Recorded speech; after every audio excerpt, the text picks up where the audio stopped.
Hi friends at ALCON.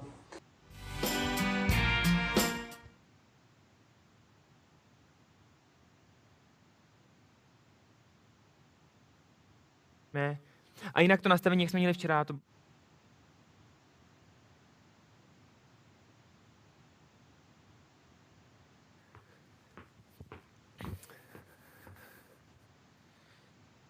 Tak. Takže, jenom vteřinku, vypnu si mobil, ať to neruší. Tak. Halo, budu zkoušet něco mluvit a můžeme si otestovat, že to je všechno v pořádku. Hello. Dear colleagues, hello and welcome to our third and final day of GEM's virtual kickoff meeting. Even this last day, you have to bear with me. We have packed agenda for today as well, yet not so long as we had yesterday. Also, we will conclude our day with something fun, an interactive team-building activity. You have already received an email with instructions to download team-building app. If you have not done so yet, please do that now.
Dear colleagues, hello and welcome to our third and final day of GEM's virtual kickoff meeting. We are back to our Vision Care franchise session. Even this last day, please bear with me. My name is Matej, I'm GEM's compliance officer, and I'm very happy to continue being your host in our virtual studio here in Prague, the Czech Republic. You know, we have packed agenda for today as well. However, it's not as long as yesterday.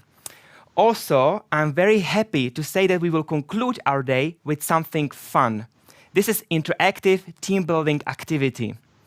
You know, you have already received email with instructions how to download the team building application. Please, if you have not done so yet, download it now. Also, to help me welcome you for our third and final day, I should have Panos online. Panos, do we have you? Can you hear me?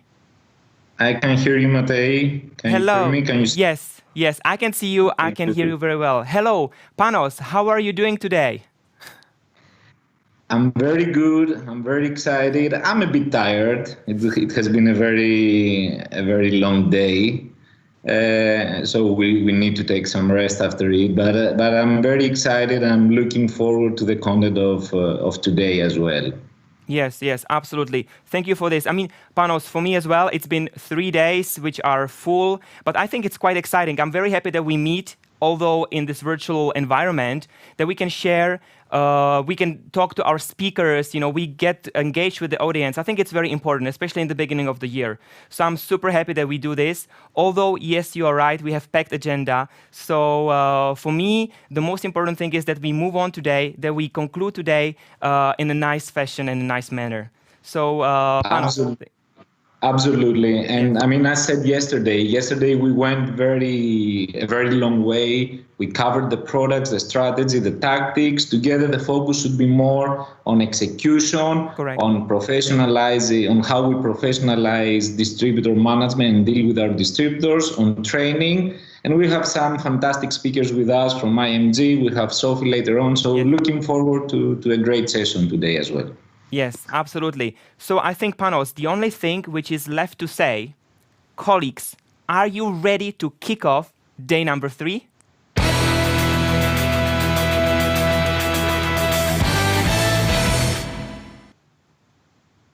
So after this nice introduction, and thank you, Panos, for doing this with me, we have our first speaker ready for us today. It's Camille, and I think you should be online, Camille. Can you hear me? I can hear you. Hello. So before I see you, just in a second. Good. I think it's coming up. Yes, we can see you. Hello. Good to see you. How are you doing today? Hi, everyone. I'm good. Excited to present today to Vision Care teams. Yeah, I know, because yesterday I saw in the agenda you were presenting for surgical colleagues as well. Correct. And I will be presenting again to surgical team. Later on. So you also are being busy very much. And you know what, Camille, I also see you're actually in my and Pavel's office, aren't you? Correct. I had to find a nice place when the internet is working fine, and it happens to be your office. Okay, please feel free to use our office as much as you need. Okay, Camille, today I know that you will tell us about why focus on execution is important for us. Is that correct? Yeah, that's correct. Good. So please, if you can share your screen so we make sure with our technicians that it all works. Let's see. So it should be on? Just a second. Yes, absolutely. Hey, no technical problems today, so we're ready to start. Okay, Camille, the screen is yours, so please walk us through what you have prepared for us today. Thank you, Matej. So I'm gonna walk you guys through some slides for the next 20 minutes.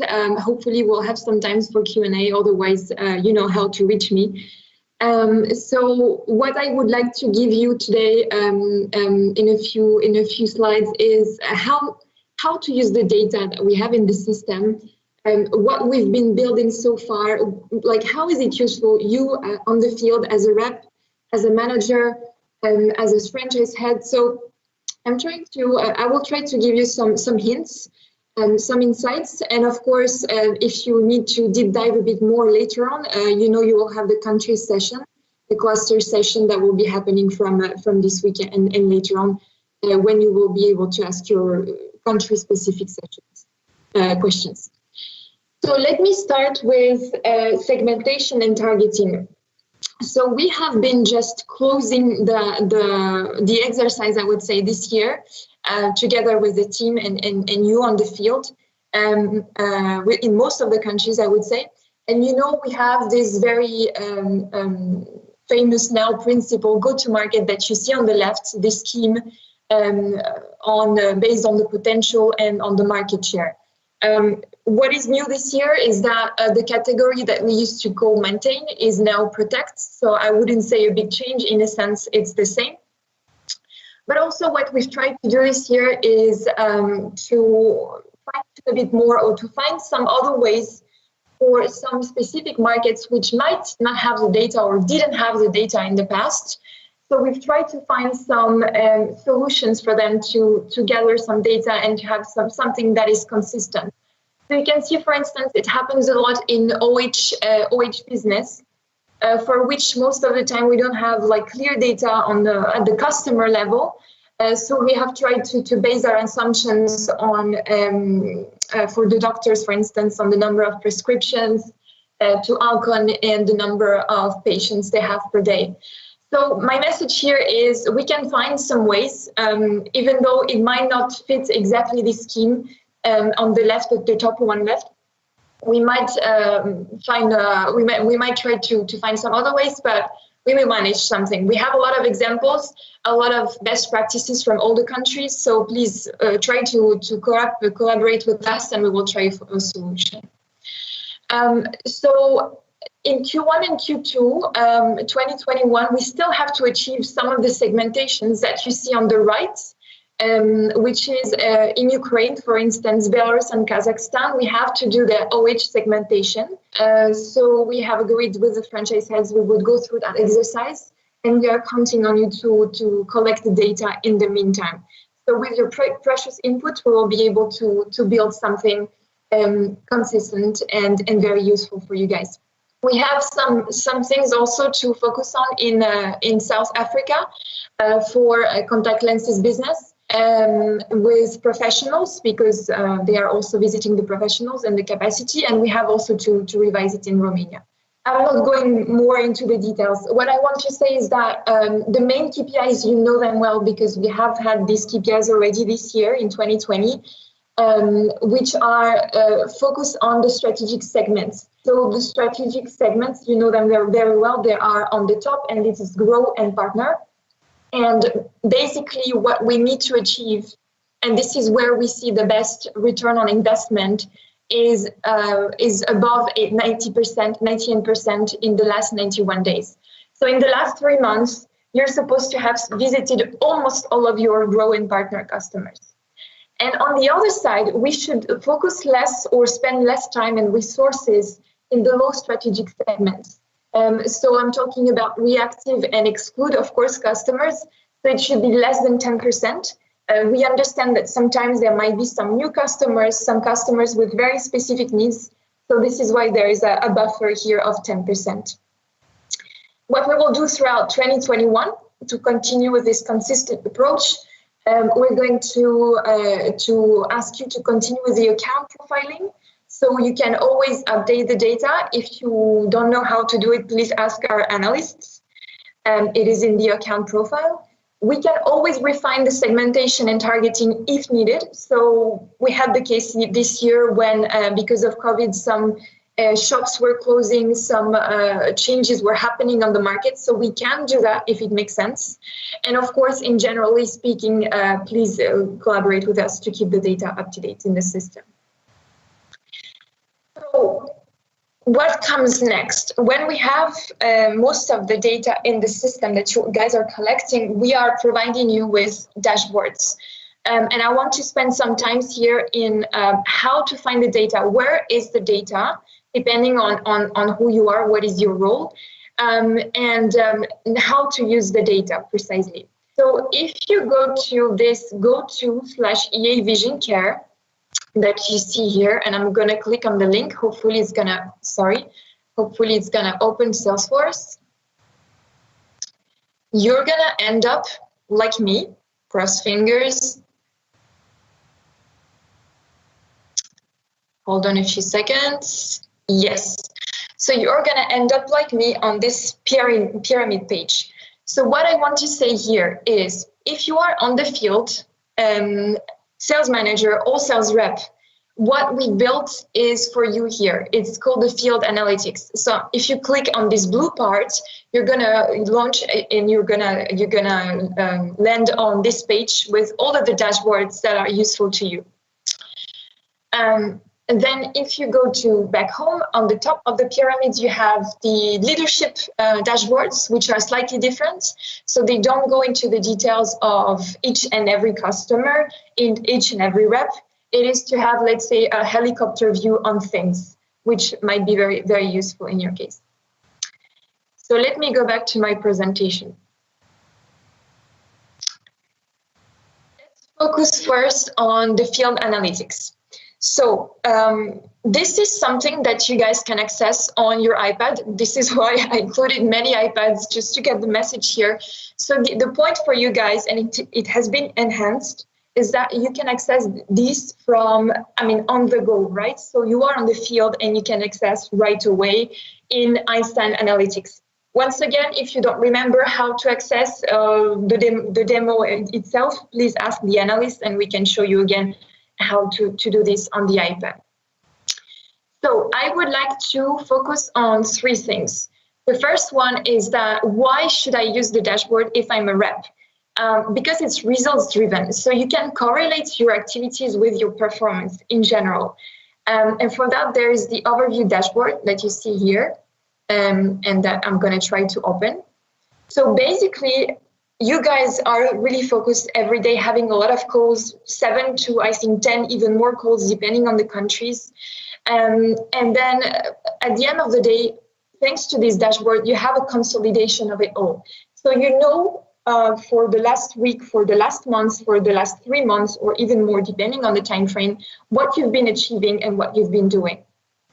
And then you can deep dive a bit more. So basically, you have an idea of your coverage. I'm not going to spend too much time because I don't want to display the names of the person on the screen.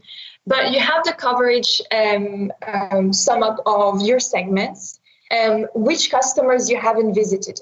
And then you can deep dive a bit more.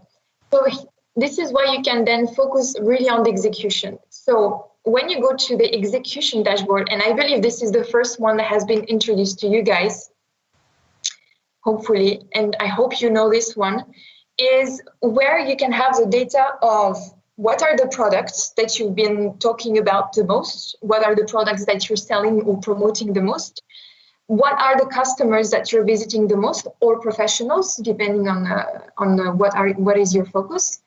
And then you can take actions based on that. You can address the coverage gaps, or you can drive your execution. So here are the products. And once again, this is just an overview, right? So I'm not going to explain into details. Here are the products, and this is a discussion you can have with marketing as well and your manager. Here are your metrics in general. And then I will scroll down. And depending on my business, contact lenses, contact lens care, or OH, I will see what is my account coverage. And this is usually in the last 91 days, but you can always change the time frame. So you have a lot of filters that you can move on.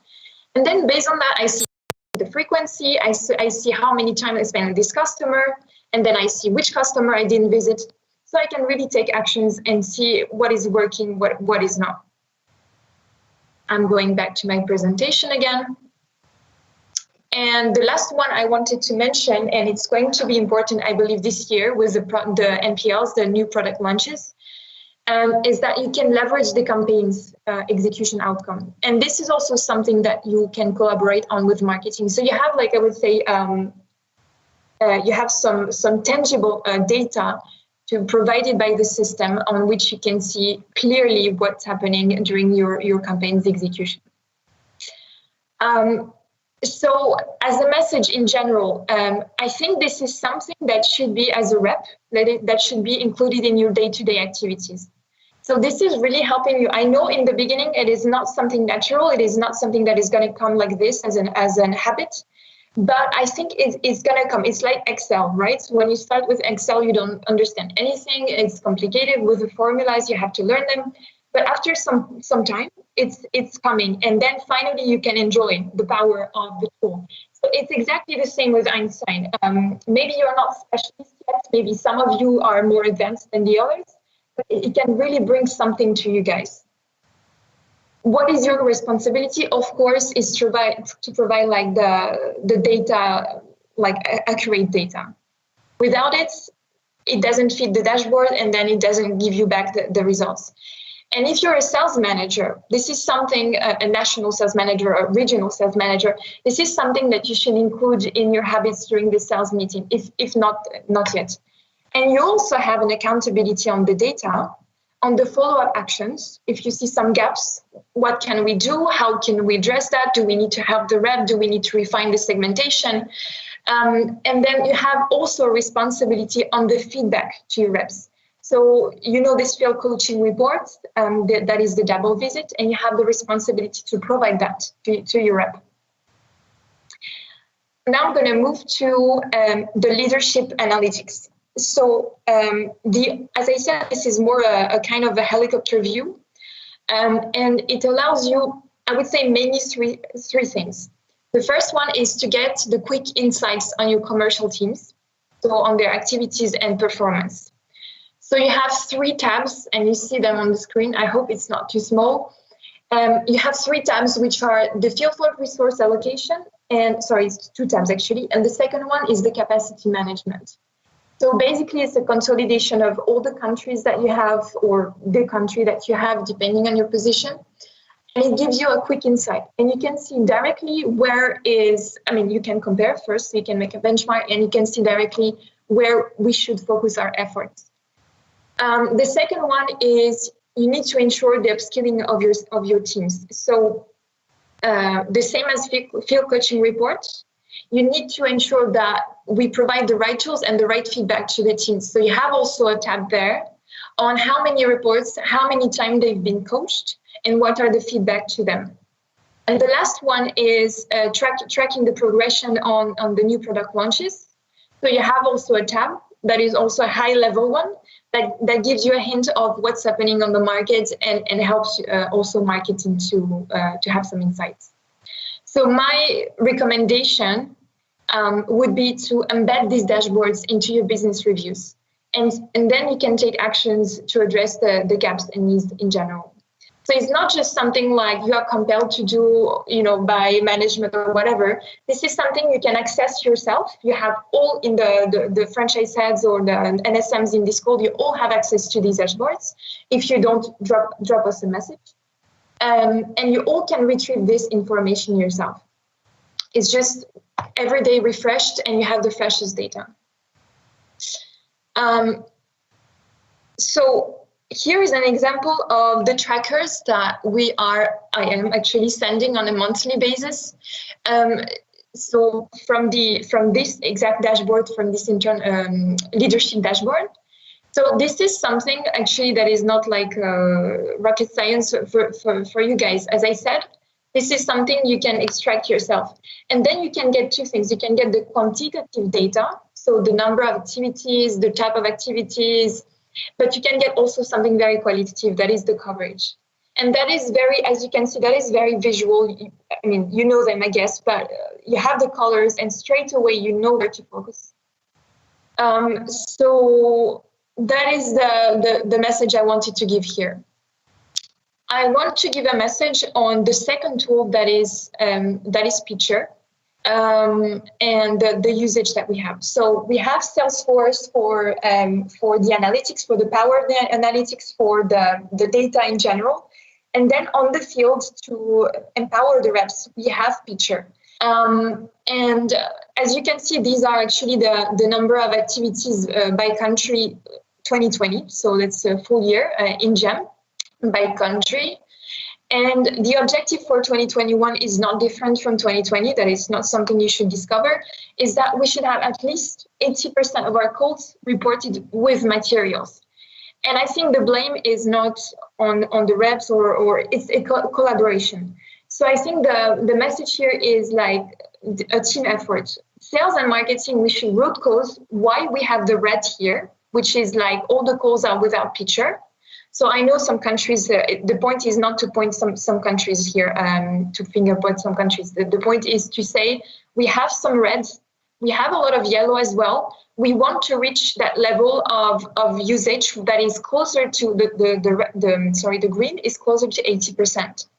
So we need to root cause the why and put a plan in place to enhance really the experience in picture in some identified markets. So I really invite you in the countries where you see mostly red and yellow to go to your marketing and try to find a solution on how can we improve the materials, how can we improve the experience? Because of course, if we have no materials or almost not, well, for the reps, it's not very convenient or not as useful. And here below, you can see the number of materials that you have on the right side of the screen. Maybe I should take my pointer. Sorry, guys. Yes. So on the right of the screen, you have the number of materials, and in the middle with the color, you see the quality of the material, and you have actually the legend here. So you see we have also a lot of reds, which means the materials are quite basic in general. We have a bit of green, which is good, but what we want to go to next year, and I think marketing knows it very well and is on top of it, is to provide like the best type of material possible when applicable, which is the Pro. So it's called picture ready optimized kind of materials. And we should have a lot of blue hopefully next year. If some marketing people in that call don't know also how to admin, how to upload, please drop us a message and we will find some materials for you guys. Also, what we have enhanced this year in 2020 to answer the COVID-19 restriction on face-to-face visits when people were mostly at home in GEM, we have developed this Picture Live. So Picture Live, the option that you had until now was basically to display remotely your iPad's screen to the customers, but you didn't have the sound nor the video. So now from January, actually, we have the full functionalities, which means that we have the video and the voice over the iPad during the call. You can have up to 5 participants in the same call, and you can schedule a future call via the detailed planning, in the Picture app. So I think this is going to be really a game changer probably in your relationship with your customers. It means that very easily from anywhere, from your place, if you cannot visit, you can still display some nice materials and you can still have a kind of a conf call with the customers. So the same during the country session, you're going to have more information. So I would like to end that presentation on a few key messages, like the key takeaway on what I've just said. The first one is to allocate, and this is something we are really going to focus and help you focus on this year, is allocate the time to your strategic segments to drive the best possible return on investment. So as I said, we have refined the segmentation. We will refine it if there is a need to, and we will help the countries where it's not done yet. We will help you guys to ensure a great promotion of your priority products and your NPLs using great interactive picture materials. So the same on the picture side, technical side, COMEX is going to help as much as possible. And on the materials, you need a great collaboration with marketing. The third one is leverage the dashboards. Really, what I've presented to you, what you will see during the country session are really great, powerful tool that just needs a tiny bit of time to train on. And after that, really, it is something that will help you execute and follow up more on with your customer and better. And I would say, generally speaking, the message is benefit from our tool features. So Salesforce, EA, Analytics, Picture, to invest your time smartly and efficiently. We have a lot of options in the Picture, for instance, on top of my head, that are not used yet with the campaigns in some countries, and we can really help you to use like the full functionality and not just the basic one of displaying the materials.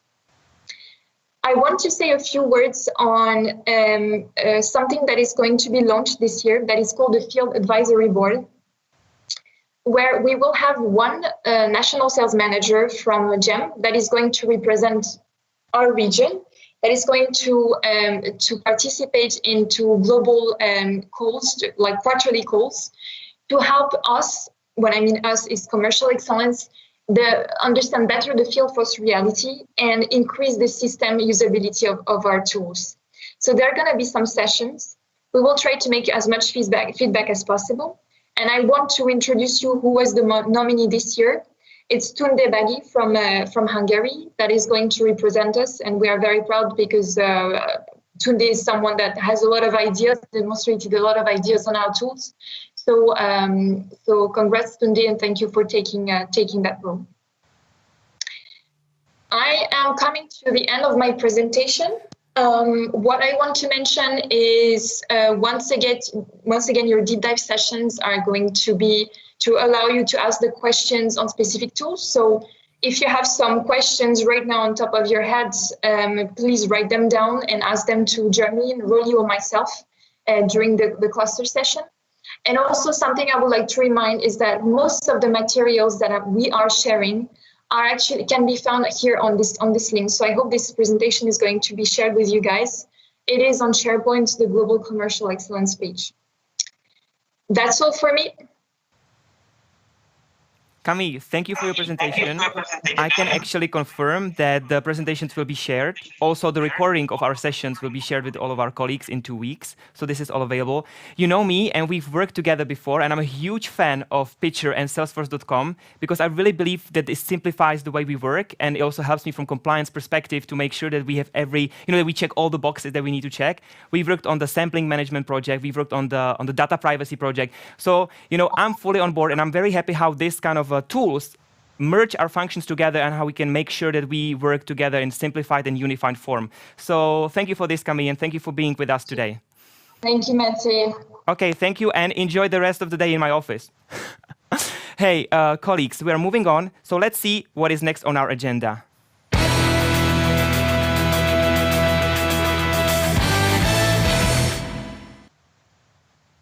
So we have a second block of our presentations ready for you, and this one is presented by our amazing colleagues from International Marketing Group.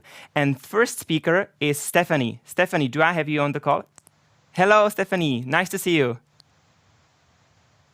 I think you are muted, Hi. Stephanie. Yes, now. Can you hear me? Hi, yes, good to see absolutely. you as well. Nice to meet you. Hello, nice to meet you as well, at least virtually. Stephanie, where are you calling us from? I'm calling you from Switzerland, from central Switzerland. Oh, nice, nice. So I guess you have a lot of snow and people go skiing in Switzerland right now. Yes, and actually yesterday it snowed like crazy, so I'm calling you from a winter wonderland officially. Okay, here in Prague we have something similar, but the snow melts, so we don't keep the snow for long here in Prague. So enjoy it when it lasts. Thank you. Stephanie. My kids will at least. Yeah, absolutely, absolutely. Stephanie, what do you have for us today? So I will start sharing my screen, but Yes. while I get my act together that way. Sure. I see. You will talk about DOH. Can you see? Yes, I'm here. So I'm extremely humbled actually to be here and represent the IMG Ocular Health team with some key messages. GEM is an important organization within international with the attractive ambition to be brilliant in the coming future and drive a lot of growth for vision care. So my name is, for those of you that don't know me, I'm Stephanie Lim. I'm one of the area marketing directors within the commercial operations team of IMG, working with the Europe cluster, but as well a lot of the GEM markets. So some of you are here on the phone today. I've heard so many fantastic programs and best practices in execution right now across the markets for ocular health and contact lenses. So today I'm here to talk to you about launching innovation within dry eye and ocular health so that we can address the needs of various dry eye patients. The dry eye category is growing and increasingly relevant, that we know. So currently it's growing at about 5% globally, and it's relevant not only because we're working within a category that is helping our ophthalmologists to resolve a lot of patient needs in conjunction with other areas of their ophthalmic practice, but it's also serving as a nice revenue stream for the pharmacies where a predominant amount of the dry eyes and products and artificial tears are sold for pharmacies, so representing some growth there as well. And it will remain relevant and increasingly so because of a lot of lifestyle factors. There's an aging population, there are environmental challenges, and as of late, we all know and have seen probably our Netflix consumption increase, YouTube consumption increase, but we're all on the screen. You guys talked about being in this meeting for 8 straight sessions, so I hope you all used some Sustain as well. But you know, the category is not going anywhere anytime soon, and it will become increasingly important. So that's exciting to be able to represent a company with an amazing portfolio of products that can address a need that's very relevant. In fact, there was a survey of predominance or prevalence of dry eye across the world. And what we saw in the US between 2005 and 2012, the prevalence actually tripled in the US. But outside of the US, we see that the prevalence of dry eye ranges from about 15% to 65%. And I've boxed in red some of the countries and some of you working in them from GEM with the highest prevalence of dry eye across international. So this is presenting a real window of opportunity for our GEM organization, but also for dry eye within vision care as a whole. And we all know, and many of you talk about it to your customers every day. You're living and breathing this in your daily conversations, that dry eye is a chronic and often painful condition that's affecting the daily activities of people 3 times more likely than those that don't suffer from it. But when we talk about the patients or the people who are suffering from dry eye and dry eye symptoms, they're not all the same, right? So we've done research amongst those consumers and people who are experiencing dry eye and using something to treat it. And we've been able to segment them or group them in 5 different categories to identify different characteristics amongst them, and then narrowing it down and strategically choosing 3 that we would be able to help address through our messaging and through our activities and programs, but more importantly, through the products that we have within our Sustain range and are selling on the market. So let's talk about these consumers a little bit more. I'll start with Gary, the guidance gatherer, who is a self-selector, or he'll often, experience, or he's at the beginning of the dry eye journey and he's experiencing sometimes discomfort in his eye for one reason or the other. He's prone to Googling. We all use Dr. Google for a lot of things.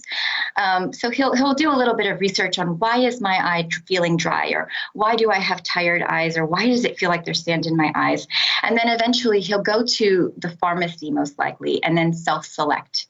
And when he's self-selecting, he's thinking to himself, or he'll ask the pharmacist, I don't know what I have, but there's something with my eyes, and looking for cues either at the point of sale with the pharmacist to help identify the right product, which could help resolve his dry eye symptoms. If I move over to the right, you have then Sally, the situational sufferer, and she's experiencing distinct moments within her day where she suffers dry eye symptoms. She's tried a few products on her own and done the self-selection thing, but nothing's worked. And so then usually the situational sufferer, or Sally, will go then to an expert, her ophthalmologist or an eye care professional, and say, listen, I get dry eye when I'm on my computer after 8 hours, or when I'm cooking my meal and have been slaving over the stove for 45 minutes, and I need help. If we look at Angela, the always afflicted, she is the person who is experiencing dry eye throughout her day. Usually it's in conjunction with use of other medicines, so a side effect, or it could also be hormonal, but dry eye is for her something that is a constant barrier to being able to live life to her fullest, so to speak. So she's also someone who's going to the ophthalmologist and saying, I have dry eye and I can't stand it, I really need help. I'm going to zoom in to the bottom 2, or to the last 2 pillars, where you see here that the ophthalmologist, or ECP, plays a key role in the product recommendation. From market data, we see that 43% of the dry eye product treatment is still being recommended by the ophthalmologists. You see some other statistics for other sources of recommendation for product of choice or product of use when it comes to dry eye treatment. But the dominant or the predominant recommender is still your ophthalmologist. So therefore, establishing our Systane range and making sure that it's clear to our ophthalmologist and our eye care professionals which product within the range is appropriate or will help whom and why is very essential. So to have each product play a specific role within the portfolio. So we have a full range, as you know, of Systane products, and it's to help us again address all of those needs of the segments which we have discovered or that we've strategically focused on, who are suffering from dry eye. And the red thread through that Systane portfolio is, as you know, HP Guar. It is our proprietary component which ensures the performance of the Systane range. And it's important that we establish it as our unique selling proposition versus the competition, because it is that unique property or that unique formulation that is enabling us to clinically perform more superiorly versus our competitive products. So as we continue to build the Systane brand across GEM, it's important, again, that we have that robust range as an essential step to making sure that we're addressing the needs of all of the patients who suffer from dry eye with the Systane product. And innovation is a key driver of growth. Not only, it helps. Innovation is historically linked to, or when you do it's historically linked to driving growth. You see very common links between introduction of a new product and faster growth versus markets where no new products are being introduced. But it also has that added benefit of being able to engage in just a more interesting or fun, often, conversation with customers, because it's always easier to come to a customer and say, I have something new that I want to talk to you about. And that's innovation. But innovation isn't just something new, and we're not talking about something new and bright and shiny. We're also talking about launching new products. So meaning in markets where for registration reason, perhaps only have original or are promoting primarily ultra and balance within the Systane range, making sure that we start introducing hydration or the unit dose format of our Systane products. As we introduce the new products on top of that, and what we've seen or heard earlier from the presentation just now is that execution will be key, because not only do we need to have the right portfolio and start introducing those new products to drive growth, it's just as important that as we're introducing, we have round plans to support the right messaging to the right customer, but that we're actually also following up to make sure that we've seen all of the customers who are going to then start driving the product recommendation to fuel that growth. So I've talked to you about the new product launches about innovation fueling some of the growth across GEM in the coming year. And I'd like to share with you an outlook of some other elements or programs that we'll be introducing or providing from IMG to help you drive that growth across GEM. The first one I'd like to talk about is the pharmacy activation guidance. We know that the vast majority of sales of our dry eye products, although the recommendation primarily comes from the ophthalmologist, the consumers are then going to the pharmacy where they're purchasing the product which was recommended to them. Here it's key that we introduce and provide tools to establish our category captainism within the dry eye category. There will be tools such as planogram guidance, trade activation tools, and POS activation material. On the other hand, there's also opportunity to synergize with our surgical colleagues, because we know that with Systane hydration, but also Systane in general, we're providing real relief from dry eye. And here we're going to be looking for opportunities to target and start messaging on the benefit of relieving dry eye symptoms with Systane, optimally with Systane hydration, because it's proving to provide better outcomes or better perceived outcomes of surgery when applied after the surgical procedure. Here we'll be providing a sales story and toolkit, as well as a Congress presence package, so that when we're showing up as surgical and vision care or one ALCON, we are having a synergized and relevant message at the forums that we show up at. There will also be a post-op kit concept provided so that we give guidance to you on what's ideal to recommend or provide the patient after his surgery, so that we can then convert that recommendation into a sale later. Next, there's the ECP segmentation project, which is going on. We're doing research to understand how our ophthalmologists react and feel and engage with the dry eye category, and then also what communication channels that they prefer to receive information amongst. Here it's really important because just as not all patients are alike, not all of our ophthalmologists are alike. So with this the outcome of this research, we'll be able to understand what message to communicate to which type of ophthalmologist or ECP, that we're really engaging them in the right conversation. And lastly, we'll be coming with an optical strategy and toolkit. This is for select markets where the pharmacy presence and ophtha coverage is saturated and sufficient. But then we all know that there's an opportunity within the optical channel where a consumer is already going to that point of sale with the eyes in mind, to get additional recommendation or care for their eyes when it comes to dry eye symptoms. Here we'll be coming with a portfolio strategy recommendation, as well as a selling story and POS toolkit. And then the cherry on top for me is really the ECP engagement program, which will help you to make the category of dry eye easy for the optical staff to start engaging and growing with.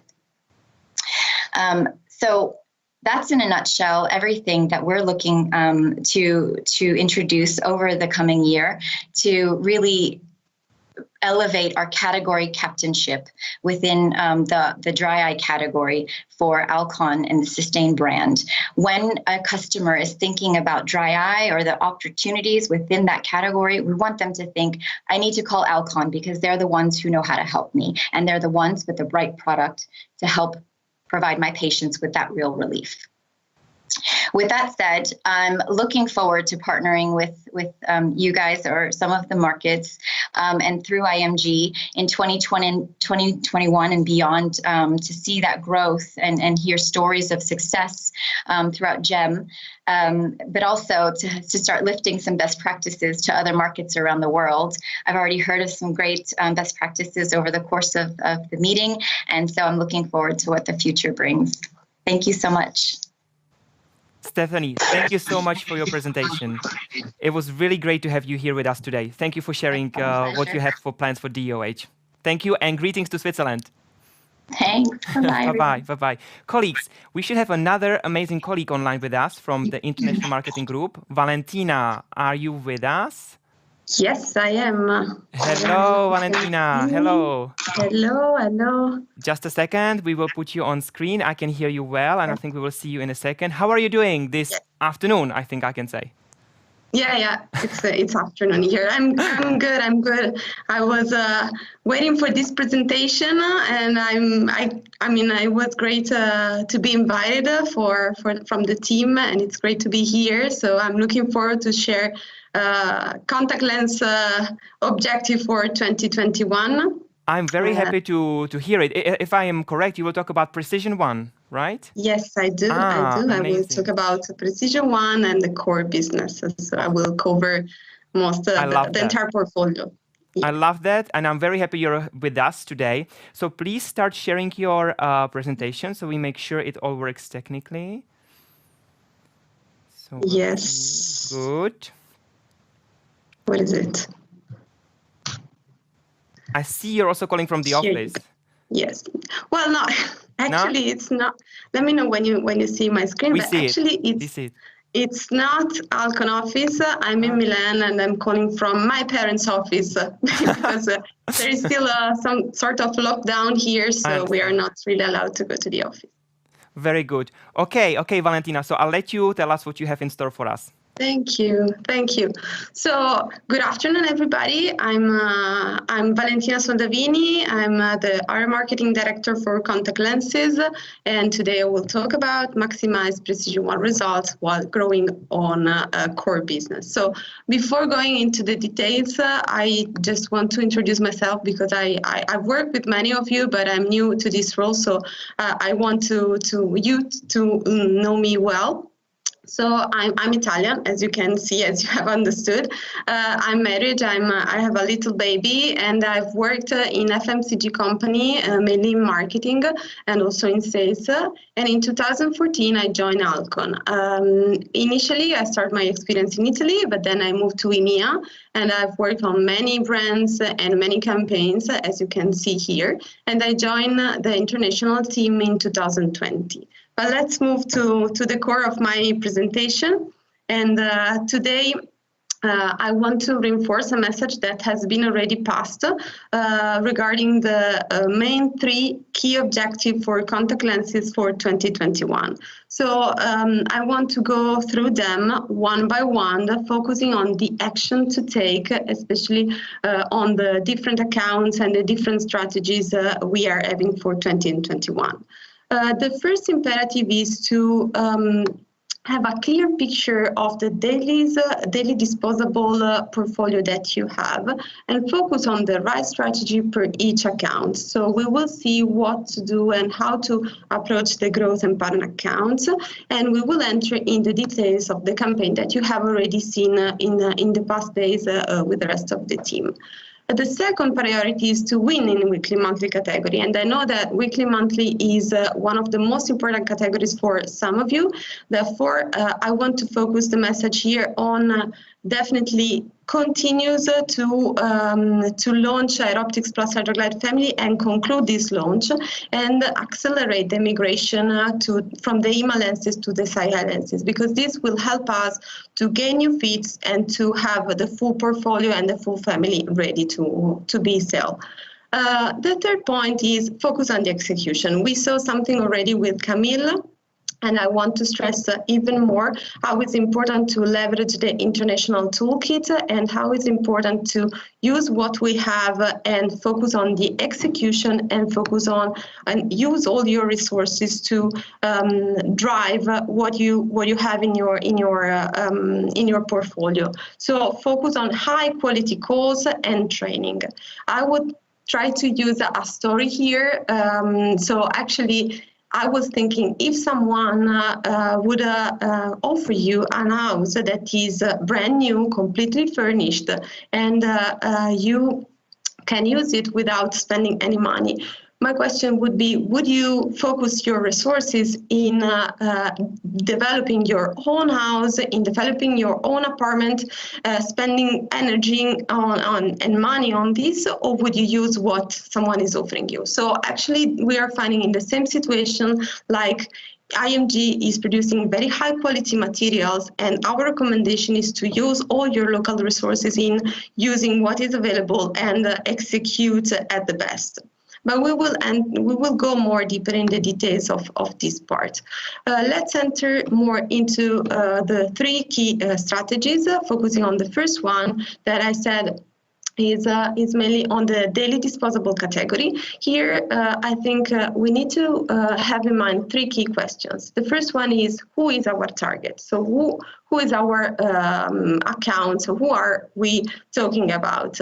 And what is the strategy we need to offer and we need to implement to this customer? What is the best strategy for them? And how we can implement this strategy? So what are the tools we can use? If we summarize the questions and we focus on the who and what, we can look at it in a different way. We can look at it in a matrix. I'm sure you have already seen this a few times. So my message today is mainly to summarize and to give you elements to focus on the right strategy for the right account. So Here you have the ALCON market share in the bottom and the ALCON fitting preference on the left. If we look at the left column, we can see that the ALCON market share it's very low. So it means these accounts are mainly the growth accounts. And with these accounts, we definitely need to go with Precision One launch. We have to target them. We have to offer Precision One, and to offer Precision One to tackle consumer from competition. So with this, we have all the toolkit. We will see them after, but no doubt. What about the partner accounts? So with the partner accounts, we will have to use a different approach. We have to defend the entire portfolio we have. We have to have a clear strategy per each product. So we have to focus Total One, our energy on Total One. That was also the only product that was mainly bringing the growth last year. So we have to defend Total One positioning him this product as a premium product, and then offer and propose Precision One in a light version. So we want to go to the partner account with a light launch and try to push as much as we can DT1 and defense DT1 positioning. In case we also have DACP, we have created a DACP defense plan that you can use, and I will show you in a minute. So moving to the how, what are the assets, the tools to use? As I said, for Precision One, so for the growth account, we have the picture sales aid. We have a full commercial program developed by IMG team, and the campaign, I'm sure, is the one you have already seen these days. And here, my recommendation is to use everything available. So you have a full picture sales aid that can be used in a short or long version. It depends on the call and the call you want to have with your account and how much time you have. But then you can also use the calculator. You can also use the picture or the form. You have a full toolkit that includes also the commercial program with a pre-fit and post-fitting program for consumer. So here again, let's have a separate discussion in case of question on Precision One and what to use, because Middle East and South Africa will launch soon in Q1, but the other countries I know are working on the launch for the next quarter. So I'm here to help, and any question I'm willing to help you. If we move to the partner accounts, here the situation is different. We said we want to focus on Daily Total One and the Ditch Discomfort campaign. So we will have a picture sales aid dedicated to DT1, where we have included already a small part, a Precision One light launch that includes 3-4 slides to present the positioning of Precision One versus the entire portfolio. So it's really important here to pass to the partner accounts the message that we have a full portfolio with different positioning per the 3 different products. Also here you have a very good and huge commercial program and a lot of materials to use. Talking about the ACP, I was mentioning the fact that you can use a campaign that has been developed recently. So this is more a commercial promotion. It's not really a commercial program. But also in this case, what we have is a short version for a short call and a long version for a long call.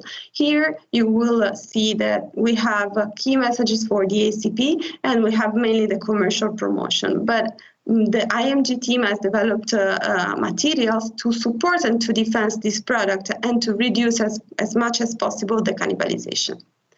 So in summary, what we need to remember regarding the first objective of our strategy for 2021 is to keep on protecting Total One and focusing on partner account, launching Precision One mainly as a light version launch. Then focus Precision One launch on growth account, where we have to tackle competitive wearers, and then transition the ACP in a smart value positioning where you have the full portfolio.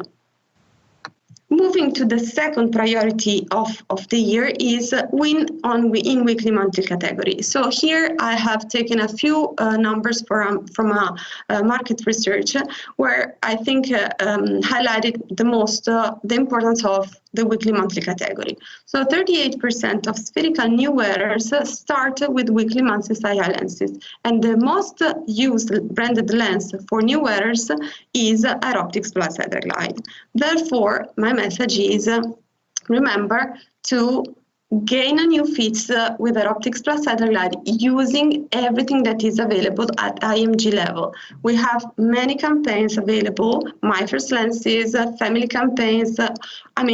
Everything is already well done from IMG. It's a high quality material, so we strongly recommend you to use that. And to do that, to gain new wearers with our optics, you definitely need to conclude the family launch and to accelerate the migration from HEMA lenses. So the three things are going together in order to win in this category and to compete at the best. But when we talk about weekly, monthly lenses, we also need to keep an eye on CLC business. And the IMG team is working in developing new campaigns and new materials, but the three main objectives for CLC in 2021 is to maximize the business using multi-packs. That is something we have already done in the past, bundling CLC and do cross-selling with Aeroptics Plus Hydroglide, try to explore new channel like pharmacy, and also have a clear offer. So we used to have, and in the past it was pretty common to have a bigger portfolio of CLC with maybe small product with very small sales. So the objective for 2021 and the direction we are taking is to maximize our resources and to have a clear offer using three products, Opti-Free Express, Opti-Free Pure Moist, and the Aucept. So having a clear offer will allow you also to have a clear understanding from your customer. Talking about the portfolio of contact lenses, I just want to give you a heads up of what is happening on beauty products. I know that for some of you it's not really the core business, while for Middle East, for example, it is. So here I just want to inform you on what is coming. That is a Fresh Look relaunch campaign in April 21. There will come a new global brand book. For the moment, I suggest you to use what is available. And for Aeroptics Color, again, keep on using what is exists and use the color studio that was already available. This I know is impacting more Middle East that is fully involved in the relaunch of Fresh Look, but I think it was useful also for you to know what is available and what is coming. So in summary, for weekly, monthly, CSC and beauty, I want to remark the importance of using what is available and try to maximize your resources. And this is driving me to the third point and the third objective of this year that was already touched by Camille, and it is focused on the execution. So on this objective, I want to remark that with the IMG model, we started to develop very high quality materials that will help you to have very high quality calls. And this should link to the pro certificate that Camille was mentioning. So to ensure that all this happens, your local picture sales aid needs to be certified as a pro. And I have a dedicated slide to tell you how to do it. And IMG is really focusing on this point, on the pro certificate and the high quality materials. And the objective from IMG is to try to use also your local resources to develop training with your sales team or to leverage ALCON Experience Academies. So try to use money in a different way than developing local campaigns. And This is to say that every sales calls counts, and if we don't have consistency across international on the materials, on the selling story, that will not help us to adjust what is not working. So the intent is not to be the police guy, but the intent is really to have consistency and become even stronger versus our competition. And how to get the Pro certificate? Here you have all the steps to follow, but what you see in the bottom part of these slides is basically a table that Antoine and Sophie D will look at every month, and this was mentioned also from Camille. So if you get the Pro certificate, you become blue, and this is valid for contact lenses and OH business. And my objective and Stephanie's objective is to have your countries, all your countries, with a blue color in this table. And so we are here to help. We are starting with the cycle 1 materials, but this will be obviously will involve all the materials for the entire year. So we want your markets to be blue, and we are here to make it happen.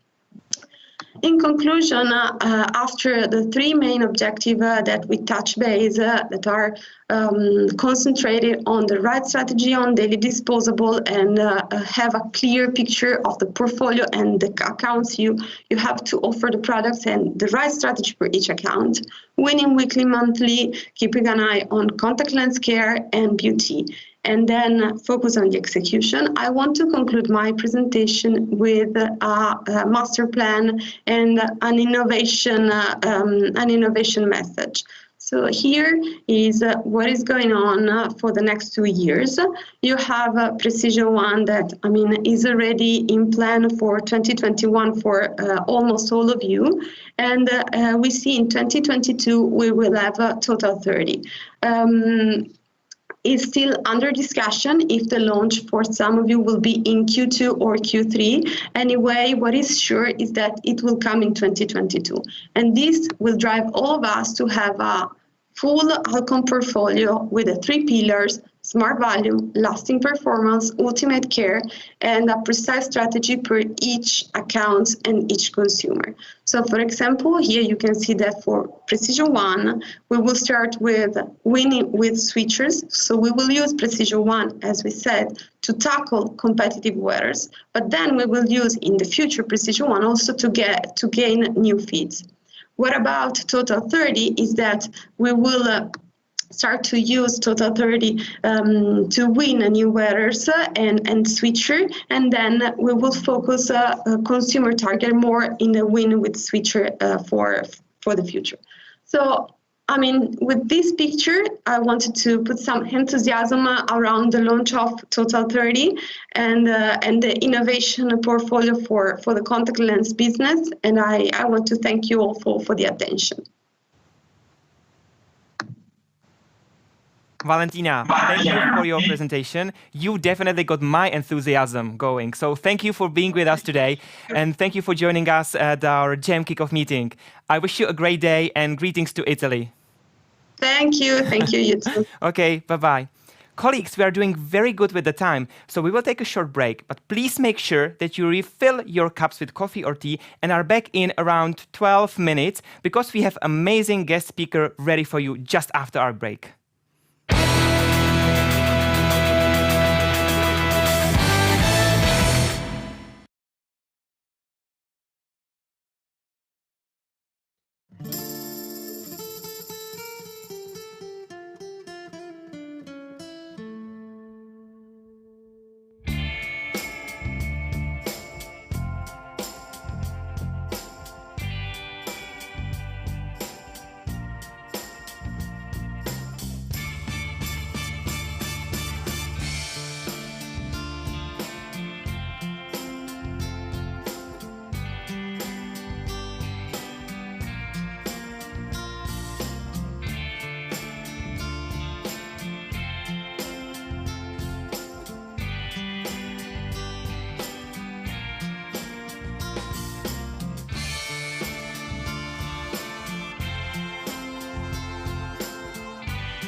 Hello again, colleagues, and welcome back from our break.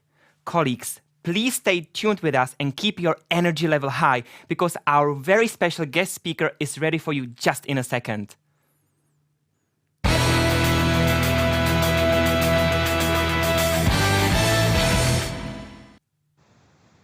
And now it is my great pleasure to welcome among us Sophie Dutiloy, President of Vision Care International. Hello, Sophie. Good to see you. Thank you very much. It's great to be with you. Thank you all for allowing me to, or including me in your meeting. It is our pleasure, Sophie. Sophie, how is your beginning of the year so far? So far, so good. We're all hoping this is going to be an easier year than last year. So, I'm still stuck in Germany, but that's not so bad. No, of course not. Of course not. Sophie, so what is going to happen next? I know that you prepared some slides for us, so I'll let you present what you prepared, and then I will ask Panos to join us for some Q&A session, if that's okay. That sounds great. Super. So let's see if we can, if you can share your slides, so we make sure it all works from the technical side. I think it's loading. I think I shared them earlier. Yes, you did. And if you click, I could just present show my mode. slides. Yes, please just present your on the presentation mode, and we should be fine. Can you see my slides? Yes, absolutely. Sophie, everything worked. So please, I'll let you share what you have for us. Thank you. Perfect. Thank you. So listen, Gem team, I just have a couple slides just to give you a little bit more details about the priorities for 2021 for the Vision Care division.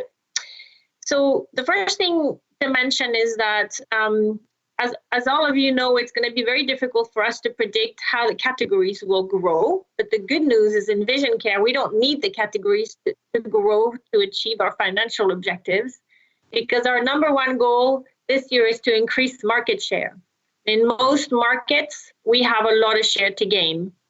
After a real period of no innovation, a really long dry period, we're kind of going from famine to feast within Vision Care. And we've got a number of products to launch in the next few years, whether it's contact lenses or the dry eye ocular health business. First, I'm going to talk about contact lenses. And a few years ago, we made a big investment into our manufacturing footprint for ALCON contact lenses. And we invested into those new machines that we call DSM Flex. And the great thing is they allow us to really bring different chemistry to the market. And building on the success that we had with Dailies Total One, I'm pleased to say that now the first new product that we're going to bring to the market on this new platform is Precision One. Most of you have heard about Precision One, I'm sure. There's nothing more important to Vision Care than the launch of Precision One in 2021. We have launched the product in the US with great success. Now it's in our hands in international. We have pre-launched a few markets last year, but really this year is when we want to give a big bang to this launch. And what we're trying to do with this launch is to gain incremental share and not cannibalize Dailies Total One. So as we execute this launch, we need to be super careful with which customers we go after first. And on the back of all the work that we've done last year on segmentation in grow accounts and partner accounts, which I believe some of you have done as well, essentially the objective is to really knock on the door of those big competitive accounts, those accounts that love to work with J&J or Cooper Vision, and show them Precision One as an innovation that can bring some great clinical and commercial benefits. We have incredible claims behind Precision One.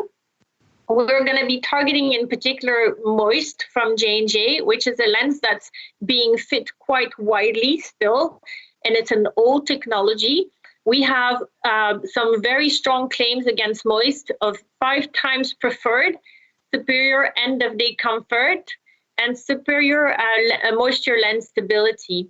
We've got a lot of evidence to really be able to share with our customers and convince them that they can do a really great service to their patients by upgrading them to Precision One.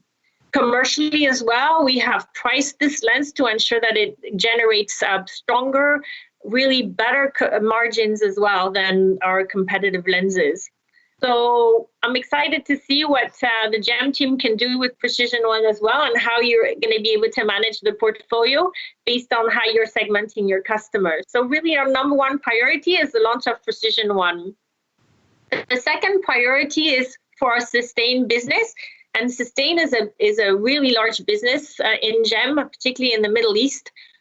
We have looked at the trend over the past few years with the preservative-free segment being the fastest growing segment. And finally, we are ready to come in and launch our products in a multi-dose preservative-free version. We have already pre-launched Ultra last year, and we're going to be bringing hydration to the market, and in a few years, Complete as well. So we'll have our whole line available in a multi-dose preservative-free format. Depending on the regulatory constraints of your market, you will see that product launch. And I believe some of your markets in Europe have already introduced this product, Ultra anyway, MDPF. So our second priority is going to be to win share within the artificial tear segment on the back of our launch of multi-dose preservative-free Sustain. Then after that, we have a few segments that we really want to prioritize and where we believe we have a strong right to win and we can gain some share. The first of those other segments is the reusable segment. We've got Air Optics Hydroglide, which was launched already a few months ago, even a couple of years ago. But we still have a lot of work to do with Air Optics Hydroglide. We have a lot of consumers on the older platforms, whether it's older Air Optics platform or even some older reusable platforms from our competition. And we really want to make sure that in all of those markets that have a big reusable segment, that we give Air Optics Hydroglide the priority, and that we do a good job with it this year because we have a new lens that we're preparing to launch in 2022. Which is really exciting. There's not a lot of innovation within reusables, and we have something completely new to bring to market.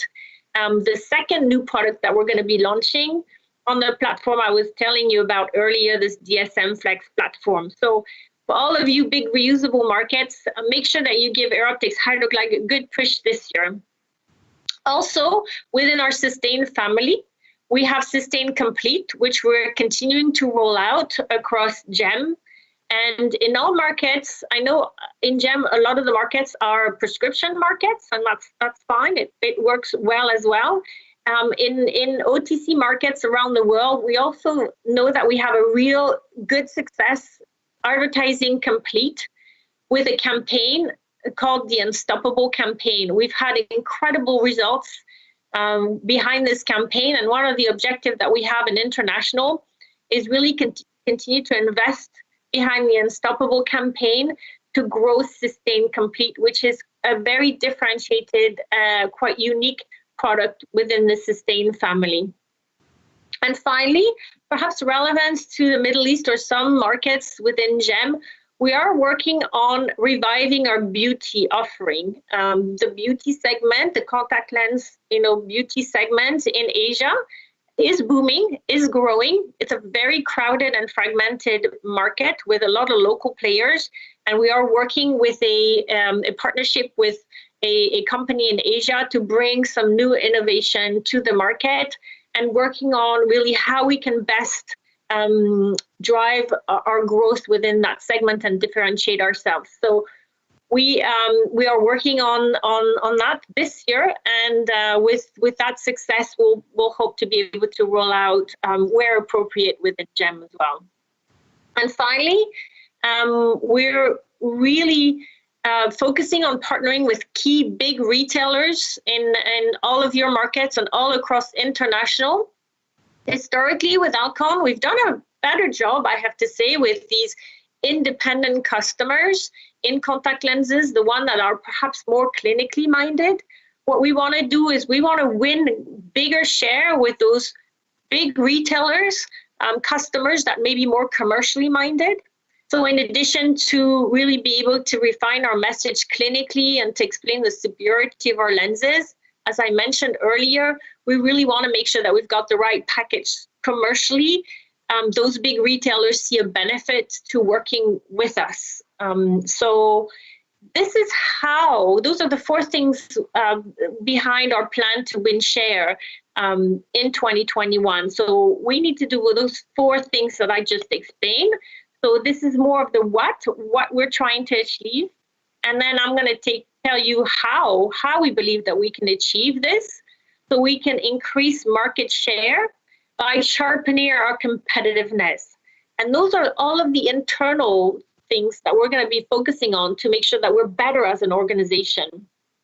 The first one, which we have already started to work in 2020, and in fact, taking advantage of the time that we couldn't sometimes see our customers, we've done a lot to train our sales teams around the world with a renewed focus on Salesforce.com, explaining why this platform really enables all of us to really do a better job, building on the segmentation model that I described to you earlier to really improve how we deploy our Salesforce. But also we've done some work on refining our clinical and commercial messages so that they were to the point and really as impactful as possible for our reps, as well as improved our capabilities with key account management. What we've also done with the creation of the international marketing group is elevated our ability to develop best-in-class marketing campaigns. One example that you probably have seen already is the commercial program around Precision One. When we have brought the launch to customers, we received very positive feedback on the lens, and we received extremely positive feedback on the commercial program that surrounds Precision One, with the starter pack and the program that we have to really support new wearers in Precision One. So we will continue to bring new campaigns, new programs, along with the new product launches, best-in-class campaigns to really break through and win even more consumers. We're going to be a lot more choiceful with where we invest, and this is something that as a GEM team, you do super well, and actually you have to do super well because your region is so fragmented and diverse. We're going to need to prioritize where we put our investments. The good news is GEM is a big source of growth for international. And as such, it warrants really some investments in those markets where we can really make an impact with those new product launches. So a priority for us is going to continue to refine where we invest our money and develop better programs to understand the return on investment and continue to fuel where we think that we get the best return.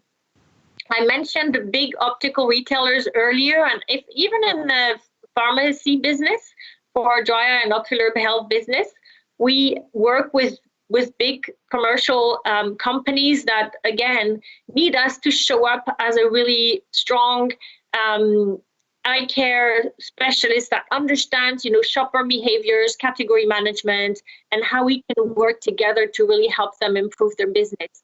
And this is something that we're really going to prioritize as well in 2021.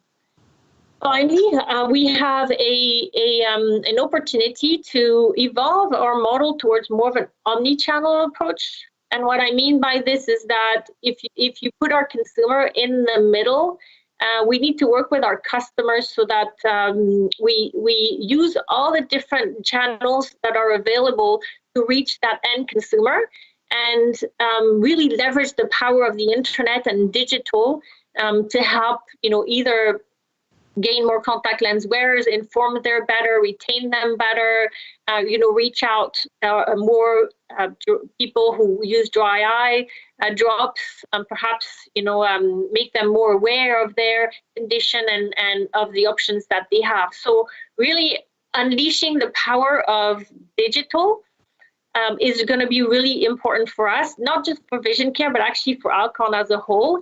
We have an initiative around a digital transformation as a whole, and for vision care specifically, we're testing a new platform in Japan. We started to test something at the end of last year, and this year our goal is to roll this out across all of Japan, as well as across some other markets within international, and to build on this to make sure that we bring that as well to your region. So hopefully that that clarifies what our priorities are for 2021. I'm really looking forward to working with Jem even more this year. And as I said, Jem historically has been a real source of growth for us. And all of us hit a bit of a bump in the road last year with COVID, and I think we're going to have maybe a rougher start to Q1. But you guys are no stranger to having a volatile environment, so I'm sure that we'll be able to thrive together in that and drive some really good momentum behind our vision care business in 2021. So now I'm ready to take questions. Any questions that you have? Super, Sophie, thank you so much for this presentation. Thank you for sharing with us the vision care priorities.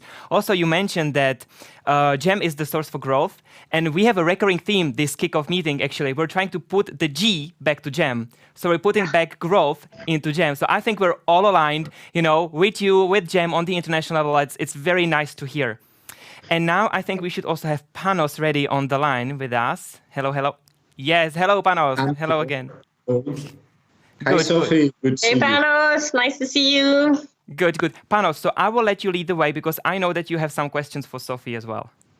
Absolutely. First of all, Sophie, let me thank you very much for being here with us today. It's great to see you. It's great to hear your thoughts and your perspectives on the key building blocks for Vision Care International in 2021. I mean, I'm very glad to realize that what you shared with us fits very well with the imperatives that we are putting together for Vision Care in Jem. The launch of Precision One and winning with Grow account while maintaining the momentum of DT1 in partner accounts is a big building block. Then it's how to recover and how to further strengthen their usable lenses with their Optics Hydroglide Sphere as a point of market entry. You talked a lot about ocular health, and here for us, it's not only the preservative-free formulations, but also to fill gaps in our portfolio by launching hydration in order to cover all channels.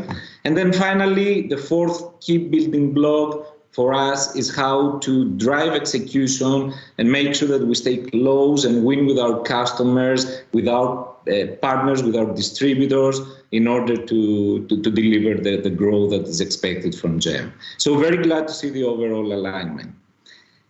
Now, if you don't mind, we've been able to collect from the Vision Care teams a list of questions over the last days or couple of weeks that I would like to raise to you and get your thoughts. Would that be okay? Sure.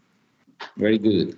So 2021, I think you touched base on this, is going to be a very exciting year. It seems that Q1 is going to be a bit bumpy, so COVID will still be around. But then at some point, we do expect a fast recovery, acceleration of the business, strong underlying performance, as we're going to be seeing also vaccinations around the world. So what are your expectations for this year, and what gets you excited for 2021? Well, so as I said earlier, in Vision Care, we've had a long period of draft where we didn't have a lot of innovation coming. I mean, we launched Complete, which was a big launch, I have to say, but we haven't rolled that out in a lot of markets. And we had the Hydroglide upgrade of Air Optics. But 2021 marks the first year of a number of years where we have almost like so many new products to launch. We don't know how to prioritize, which is so exciting for me, as a leader of that business. In the past year, Global has invested a lot into a new manufacturing platform, a lot of R&D behind Vision Care, replicating a little bit of the success of surgical and really fueling our pipeline. So what it gets me most excited about 2021 is the fact that in our hands, we have some great new products that are also great new claims. As I mentioned a few claims earlier around Precision One, we also have a great claim on hydration, whether it's MDPF or the version that we have today around the combination of HP Guar and hydration, and being twice as effective as HA alone in relieving dry eye. So what gets me really excited is I feel like as a commercial organization, now we have all the weapons that we need to really being able to fight off competition and bring real change to our customers. Yeah, fully agree. And I think this is a great opportunity that we should leverage and make sure we execute properly. Because I mean, okay, we have such a broad pipeline to launch, so the execution is very critical. Agreed. So we were discussing over the last couple of days that it has been a very unprecedented crisis that we've been through. But what we were saying through the plenary sessions is that this crisis has generated a lot of opportunities. And also in GEM, we had the chance to work on some initiatives that will help us further strengthen the way we operate and the way we execute. So what were some of the initiatives that were developed and were implemented across international that you expect we're going to be able to keep on implementing and leveraging also in the post-COVID era? As I said earlier, initially when COVID happened, we were a little bit surprised, I guess, and stuck with, okay, wow, our teams won't be able to meet with customers. What is it that we're going to do now? And I think I'm really proud of the fact that we've been able to leverage technology to really relook at how we do business, how we engage customers. And I actually think we're going to come out as a stronger company because of that. As you know, we spent quite a lot of time last year in training, on new tools, in supporting us. Not just the sales team, but also marketing is getting us a better understanding of what data we have for our customers and how we can bring better insights to them, for them. We've done some market research as part of our Rebound program for vision care that really supported customers in understanding how to deal with this crisis.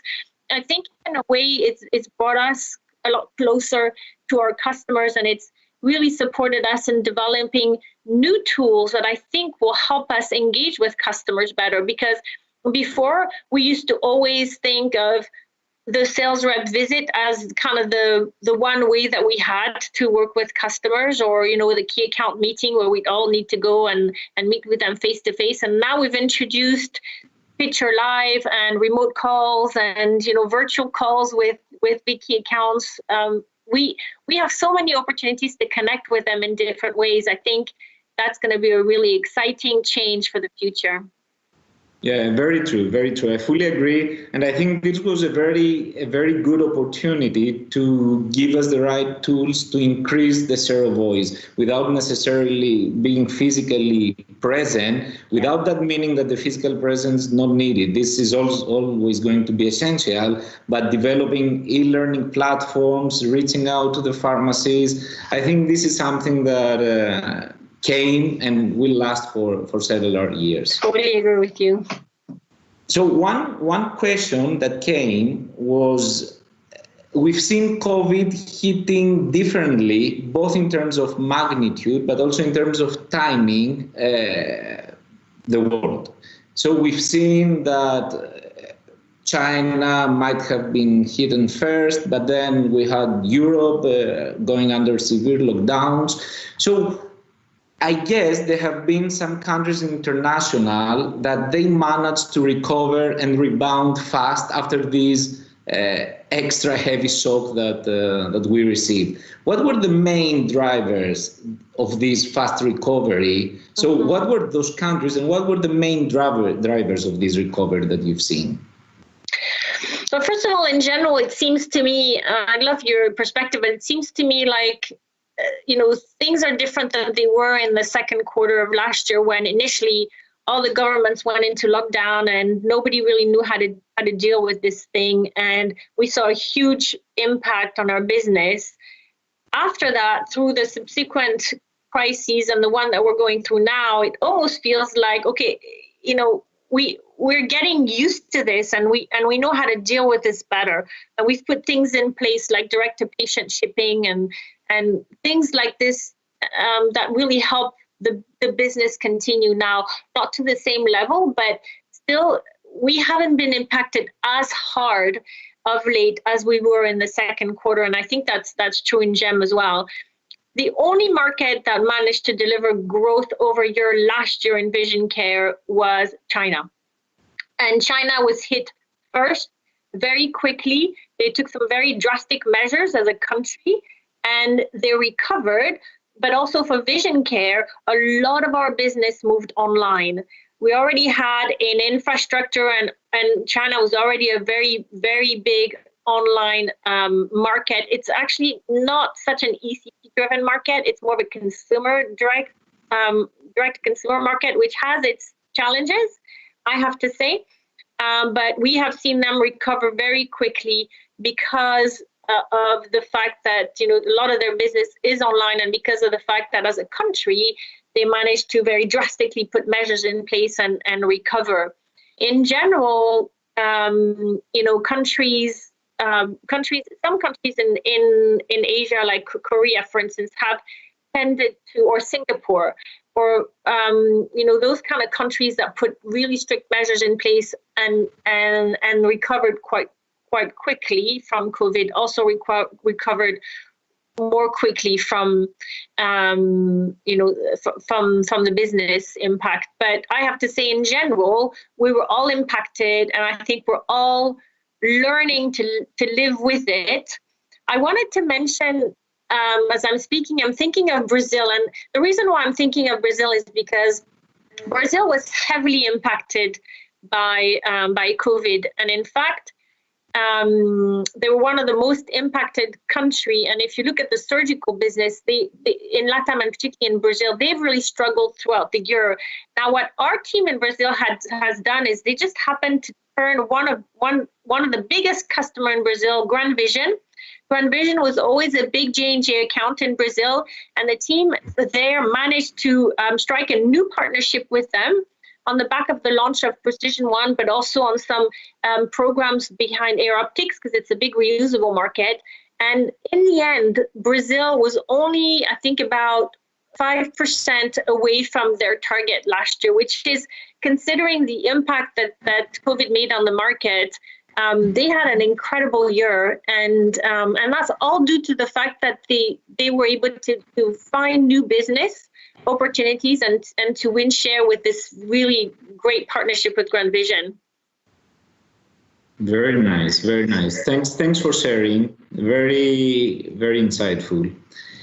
Maybe there's time for one last question, because then I would like to go back to Matei in the studio and see if there are any questions live in the chat. So I know that from our discussions that commercial execution is very deep in your heart. And indeed, it is the strong execution of our field force and the field force of our partners that will help us do better than competition, win with key accounts and gain share. So if you had to give just one piece of advice, one guidance to a field force, to a field force colleague in vision care in GEM for 2021, which one this should be?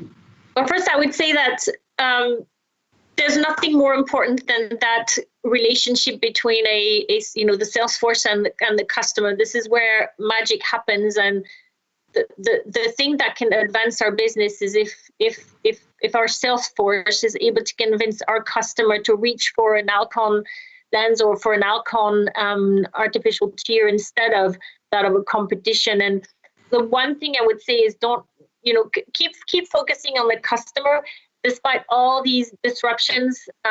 Keep focusing on the customer and their needs, and stay optimistic. We had a lot of debate as to whether this environment was the right time to launch new products.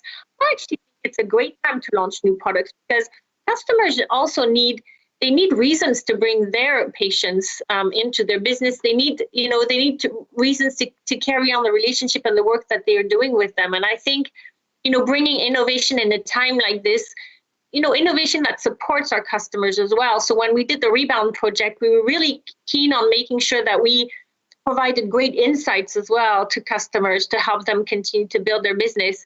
So we have to stay optimistic and really look for those opportunities to drive mutual growth with our customers. Even in times like this, there's great things that we can do, and we can make a difference to our customers and people who wear or use our products. Thank you, Sophie. Thank you. Very motivating. Very motivating. So, Matej, I think we should go back to you in the studio to see if there are any questions that came live in the chat that we would like to raise to Sophie. What do you think? Yes. Thank you, Panos. I'm ready. We were collecting some of the questions. So, Sophie, I'll also ask you something that came up in our Q&A session. So we had a question asking about what do you believe is actually ALCON's biggest strength right now? And yet, on top of that, where do you feel that there is room for any improvement? Our biggest strength, I believe, again, is just the quality of the innovation that we can bring to the market. And I've spoken about it earlier. It's actually one of the reasons I joined this company about 2 years ago. Is I was so excited about the new products that we were about to launch, and I think Panos touched on it. When I arrived here, I thought we had a little bit of a weakness with the discipline of our execution. We've been working on that a lot with the right segmentation and making sure that we deploy correctly and that we improve our messages and the support and the tools that we give our sales force so that we can manage to convince that customer to work with us more. So I think the opportunity we have is to continue to work on that execution and also use data and insights to be able to improve our understanding of the market and of the customers and improve the way that we bring those new products to market and that we work with our customers. Yes, absolutely. Thank you for sharing, Sophie. There was one more question because you were talking about the Precision One and how we position ourselves, compared to J&J.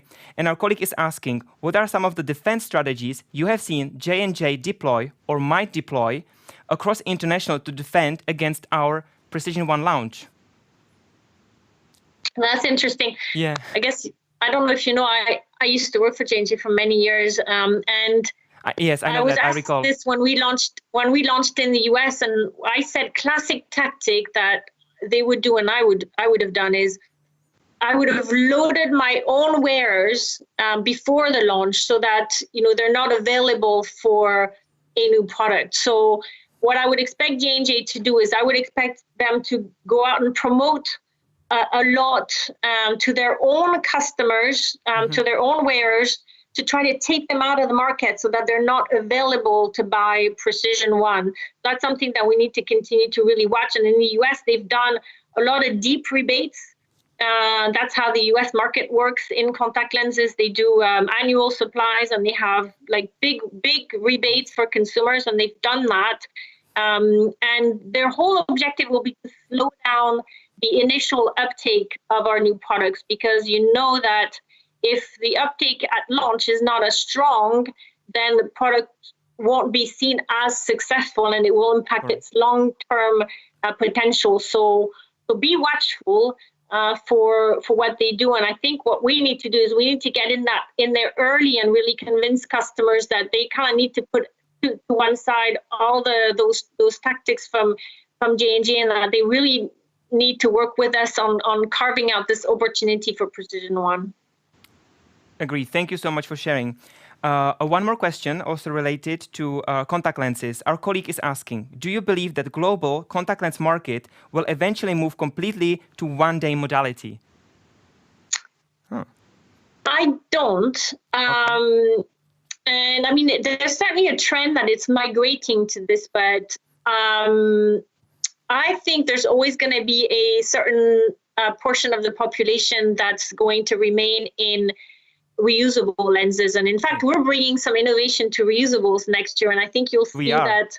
Yep, we are. And I think you'll see that, that segment will remain, I think, for a couple reasons. One, I think some people worry about the environmental aspect of changing your lens every day and the wasteful aspect of it. And also some customers just prefer a reusable lens. Historically, it's not true today, but historically, a reusable lens were always the segment of the market where you had the most innovation. You know, there are some reusable lenses where you can sleep in as well for extended wear. They're not very popular, but they're still, you know, it still gives the reusable lens a little bit of an aura. And if you're a full-time wearer, although I guess, you know, I guess if you're a full-time wearer, you can benefit from dailies as well. But sometimes for affordability reasons as well, if you're a full-time wearer, you might prefer to wear a reusable lens.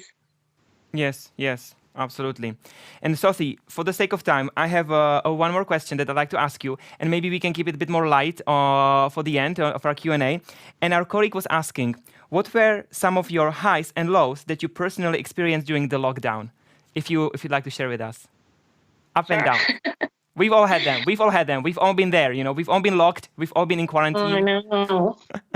Well, I'll tell you, one of the toughest thing, it was my daughter left for Canada. I have a 19-year-old daughter, and although she's been living with us for, you know, her whole life, she went to university, and we had a lot of debate as to whether she should study from Germany or whether she should go to Canada, and she decided to go there. And it was really hard because there's one thing to be locked down and impacted when your family is around. Well, I feel that with my kids, you know, I love having my kids around, and having her so far away was actually quite difficult in some ways, and difficult for her as well. So I think it's a separation from family and friends that we all struggled with, and you can use tools like Zoom and see them virtually, but it's just not the same. So I think my biggest high was when she came back for Christmas and we were able to be a family together, to be honest. And it just made me appreciate so much those times that we're all together, and even kind of driving, you know, home to friends over the holidays, whereas normally those long car drives are, you know, I have to drive for a few hours there. I was like, okay, I was just so looking forward to being in this car with my husband and my 2 kids. So yeah, that's what I can share. Obviously, lots have happened at work, but I think it's impacting all of us. Correct.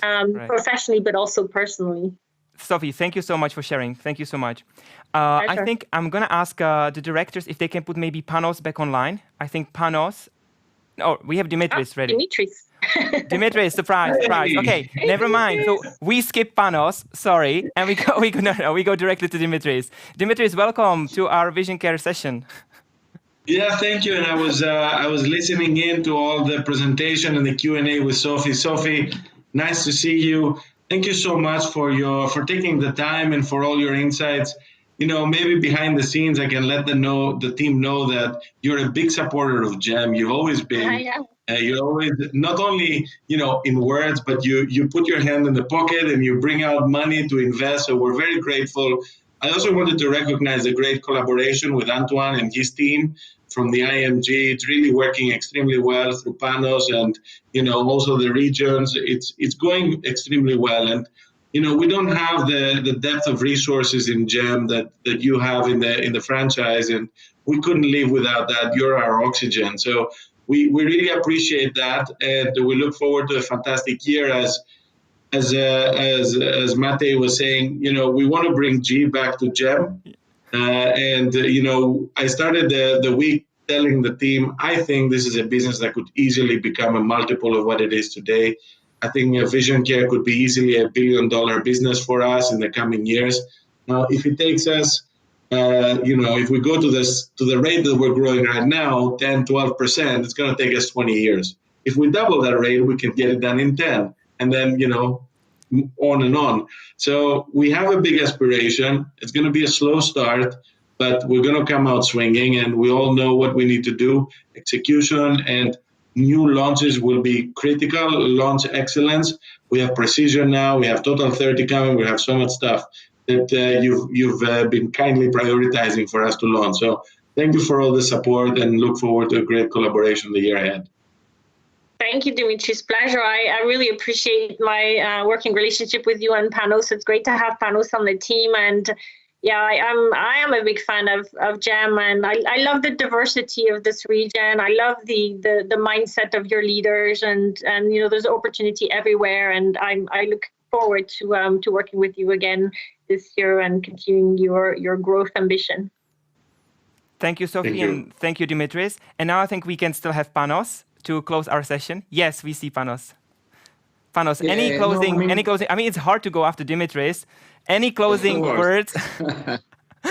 No, I mean, I think everything is said. Sophie, thank you so much for being here with us today, for being accepted for accepting to be bombarded with our questions. We are very committed in GEM as a team to execute strongly, to win with our accounts, to gain share, and as Dimitri said and Matei earlier, to bring the G back to GEM. We want to be the growth engine for Vision Care International, and I'm very optimistic and confident that 2021 is going to be a fantastic year. So looking forward to it. So am I. Thank you for including me. Thank you, Sophie, and thank you, Panos. Thank you for being with us today. Okay, colleagues. We will take a short break, and after which we have another brilliant content for you. Let's take a break.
colleagues, welcome back from our short break.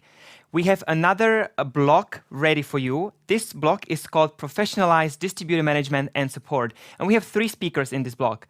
The very first speaker is our colleague Markéta. Markéta, do I have you on the line? Hello, hello. Can you hear me?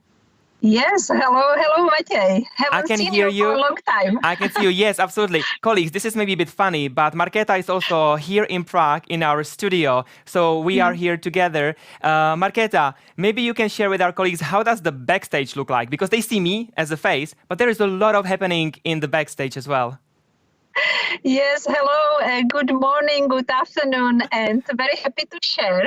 So this is big open space area. There are around 20 people working here, and of course keeping all distances. And there is a very, very strange noise because it's like in bee's hive, so just buzzing, so that everybody is really focused on his task to make this meeting really, really successful. That's and true. We are almost in the final of the race. Yes, absolutely. No, you are really, I really like what you're saying, because the truth is people see me as a face, but I must say, I really must acknowledge that there is a really brilliant team behind who's making sure that what you see works, technology works, that you are connected, you know, that we have everything ready for you. So thank you for sharing, Markéta. And now, Markéta, I know you have a presentation ready for us as well. So maybe if you'd like to put it in the presentation mode, and we will see that it works well. Just a second. Yes, it's coming up. Okay, super. I see your presentation. We can see you. We can hear you. So I'll let you speak to us. Thank you. Thank you, Maciej. And this is an honor for me to open this session focused on distributor management and support, because this is really a top priority for us. My name is Markéta Poláčková. I am franchise head of CSCE cluster, and very happy to share with you our approach and experience. CSE cluster covers very large territory of Central Europe, many Balkan countries, also Malta, Cyprus, and Israel. And 76% of the total business is generated in distributor market. So you understand that this is really for us the crucial topic to win. And we have 17 distributors. In some countries, so we have 2 or 1 partners, and also there are some distributors that operate in more countries. In this big business complexity, so we need to clearly set our business priorities. And they are based on the size of the business. As you can see in the graph, so 50% of the total cluster business in distributor boards comes from Israel and Greece. And we have great partners of Lapidot in Israel and Matos in Greece. And they are really in the middle of our focus as top priority partners. And then we have also growth partners in Slovenia, Cyprus, Serbia, or Bulgaria. Our priorities are based on the potential in the countries. And in contact lenses, if we look at the shares and also the level of penetration, so you see that in some markets we are quite advanced, but there is a big opportunity in countries like Serbia, Bulgaria, Bosnia to grow the penetration. And the same in ocular health board, what we measure by IQVIA data. So there are markets when we have very nice market share in dry eye category. But there are the countries like Croatia, Slovenia, or Serbia. So big market, big business, and only single-digit market share. So definitely the opportunity to grow. Therefore, we are going to launch Ocular Health Transformation Project in 2021. And this is the core priority of our cluster. The project is launched by Costas, and we relocated internally resources to boost this project and to build the long-term base, and also to grow the sales already this year. And I have no doubts that this project will be really successful, and that we have a great topic that we can offer as a topic for GEM kickoff meeting in 2022, I hope. In 2020, in the middle of the year, we ran very important exercise internally in vision care. And it was a distributor excellence management project. And the purpose of the project was how to find a way, how to even enhance the support of our partners and also professionalize interactions, simplify the processes, and also simplify the way of working. And as a part of this project, so we did very detailed mapping of our partners and also including performance, commercial terms, also resources behind the support of ALCON product. And we defined the loyalty KPIs. And there are some very general ones like payment discipline, stock capability, stock in trade. And also there are the KPIs that are really very much tied to capture the current and the future opportunities with our campaigns and also with new launches. And I am speaking about plan of action mutually agreed by us and by the partner, also A&P spend samples, and also KPIs related to sales force effectivity and commercial execution. And I mean the continuous training of our sales force and also the proper coverage and frequency of visiting of customers in countries. We have spoken about hard measures, and there are people bringing them in life. And this is the cluster team, and I mean the colleagues who are focused on interaction with the distributors. So we have commercial managers in countries. We have Chrisa in Greece and we have Kostas in SCE countries. And these people lead the interactions with the partners, lead the negotiations, and are perceived by the partners as the managers who have a deal and who have a right power of decision. And they are supported by a team of experts. And I mean by the entire marketing team, by professional affairs, and by colleagues in demand planning and other colleagues in the company. And also these people are main counterparts for their peers in distributor team. So you know very well from your countries that there are many interactions internally among the colleagues in the team in order to be heard as a one voice to our partners. This setup really allows straightforward interactions with the partners and also to show power of ALCON team and to offer the expertise. And also the close collaboration in our expert roles are built on cluster setup. And it brings a lot of benefits. And I mean the complexity in easy transfer of learning and best practices. And just a couple of examples I can share. So we did the best practice sessions in time of Sustain Complete launch, driven by marketing team. Also, we did the 4 webinars, educational webinars driven by Michal, our professional affairs manager. And we invited the sales force of all distributors in the cluster. So it was very effective. Also, the cluster setup allows to run the project in more countries in parallel. And example could be launch of Sustain Complete websites in many countries. So the design is the same, just the language mutation is different. And I would like also to highlight a great activity that was initiated by Katerina, by our head of marketing. And this is a regular newsletter we are sending to our business partners. And this is very straightforward communication to them, update them about new campaigns, new tools, new toolkits, or all news related to our product launches. I have spoken about the KPIs. I have spoken about the team, and I would like to give you a couple of examples how it works in practice. And the great example could be this one pager of Sustain Complete launch campaign in Slovenia.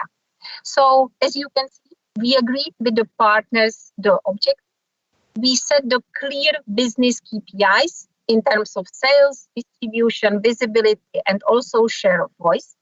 We prepared the very clear timeline of activities and who is in charge of what. And also, we offered some services and support to the partner, and we got their commitment, mainly related to the quality of the execution in country. Very big things in front of us is launch of Precision One in core markets of Greece and Israel. This is planned for the middle of this year.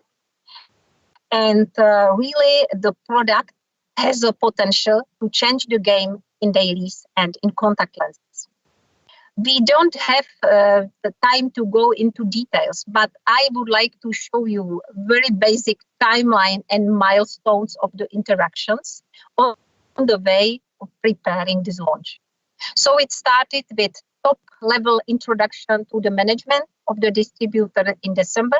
The whole team was here, and we shared commercial programs. We discussed the opportunity, the market, the competitors. Also, Michal presented the technical parameters of the lens. And then this meeting was followed by deep dive meetings in streams. I mean, in marketing, in professional affairs. Based on this, the distributor is going to prepare the country plan that will be aligned in ALCON. And then in February, March, and later, so we start to work together on excellence in execution. I mean, in supporting them in localization of the materials and also the sales force training. There is an offer in ALCON side, and there is a commitment of the distributor as well. So I really believe that fortune favors the prepared. And I am sure that if we combine our big efforts with the competence and efforts of the distributor, so that we will win in the market, and this launch will really be a success story. So I am moving to the end of my presentation, and let me summarize the key learning. So allocate resources behind the priorities and drive the business via agreed KPIs and monitor them carefully. Keep main contact for the distributor and use power of ALCON team support of experts. Boost interaction and dialogue and build partnership and trust and be stronger together. Thank you very much for attention. Marketa, thank you so much for your presentation. I mean, this is amazing. You are really nicely on time because I was ready. If you're over time, I would run to you in the backstage and stop your presentation. But I didn't have to do that. Thank you for this. And I'll see you in the backstage. Thank you. Colleagues, next presentation will be done by our colleague Kostas. Kostas, do we have you on the line? Second, yeah. Yes, I can hear you now. Hello, Kostas. Great. How are you Hello, today? Matti. Long time. Long time no see, and it's a long 3 days, I would say, you know. How are you? How is the energy going? I'm good. And actually, you know, I was thinking, this morning, I was going through all this training that we're having the last 2 years, the last 2 days, sorry. And I realized that it still looks strange to me to have all these meetings virtually and not be able to meet each other and spend some time face to face. I agree. But they're good. Yeah, but at least most of our colleagues that present today and yesterday still look to be mentally healthy, so that's important. You know, I hope I also look mentally healthy after 3 days hosting the kickoff. Okay. You're doing an amazing job, and definitely you have a new career in front of you. Don't tell it to Dimitris. He's already worried that I'm going to leave to Hollywood.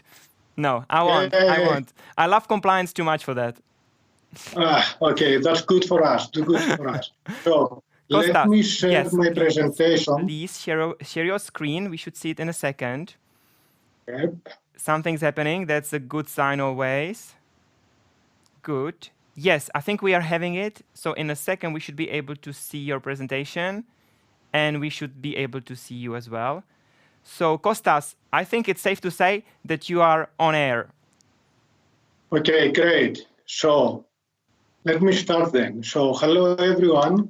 My name is Kostas Liliakos, and as Marketa mentioned before, I'm the head of export market for Central and Southeast Europe cluster. So today I would like to walk you through the way that we do business review with our partners in the export market. As you may know, in export market, we're not having ALCON affiliate, and we're actually running our business through distributors. So we're having, in most cases, local partners doing for us everything, from A to Z, where they are doing marketing, they are doing sales, detailing, regulatory, and legal. So for that reason, it is really important for us to make effective business review with them and make sure that all these activities are aligned with our strategic priorities and objectives. So, what are the elements of an effective business review and what are the steps we need to follow? So, before going there, I think it's worth sharing with you a business case from Israel that took place quite recently and actually changed the way that we do approach our business, and we are actually running business review with our partners. So back in 2017, it was more than obvious, both for us and our partner Lapidot, that things in the market was not going well.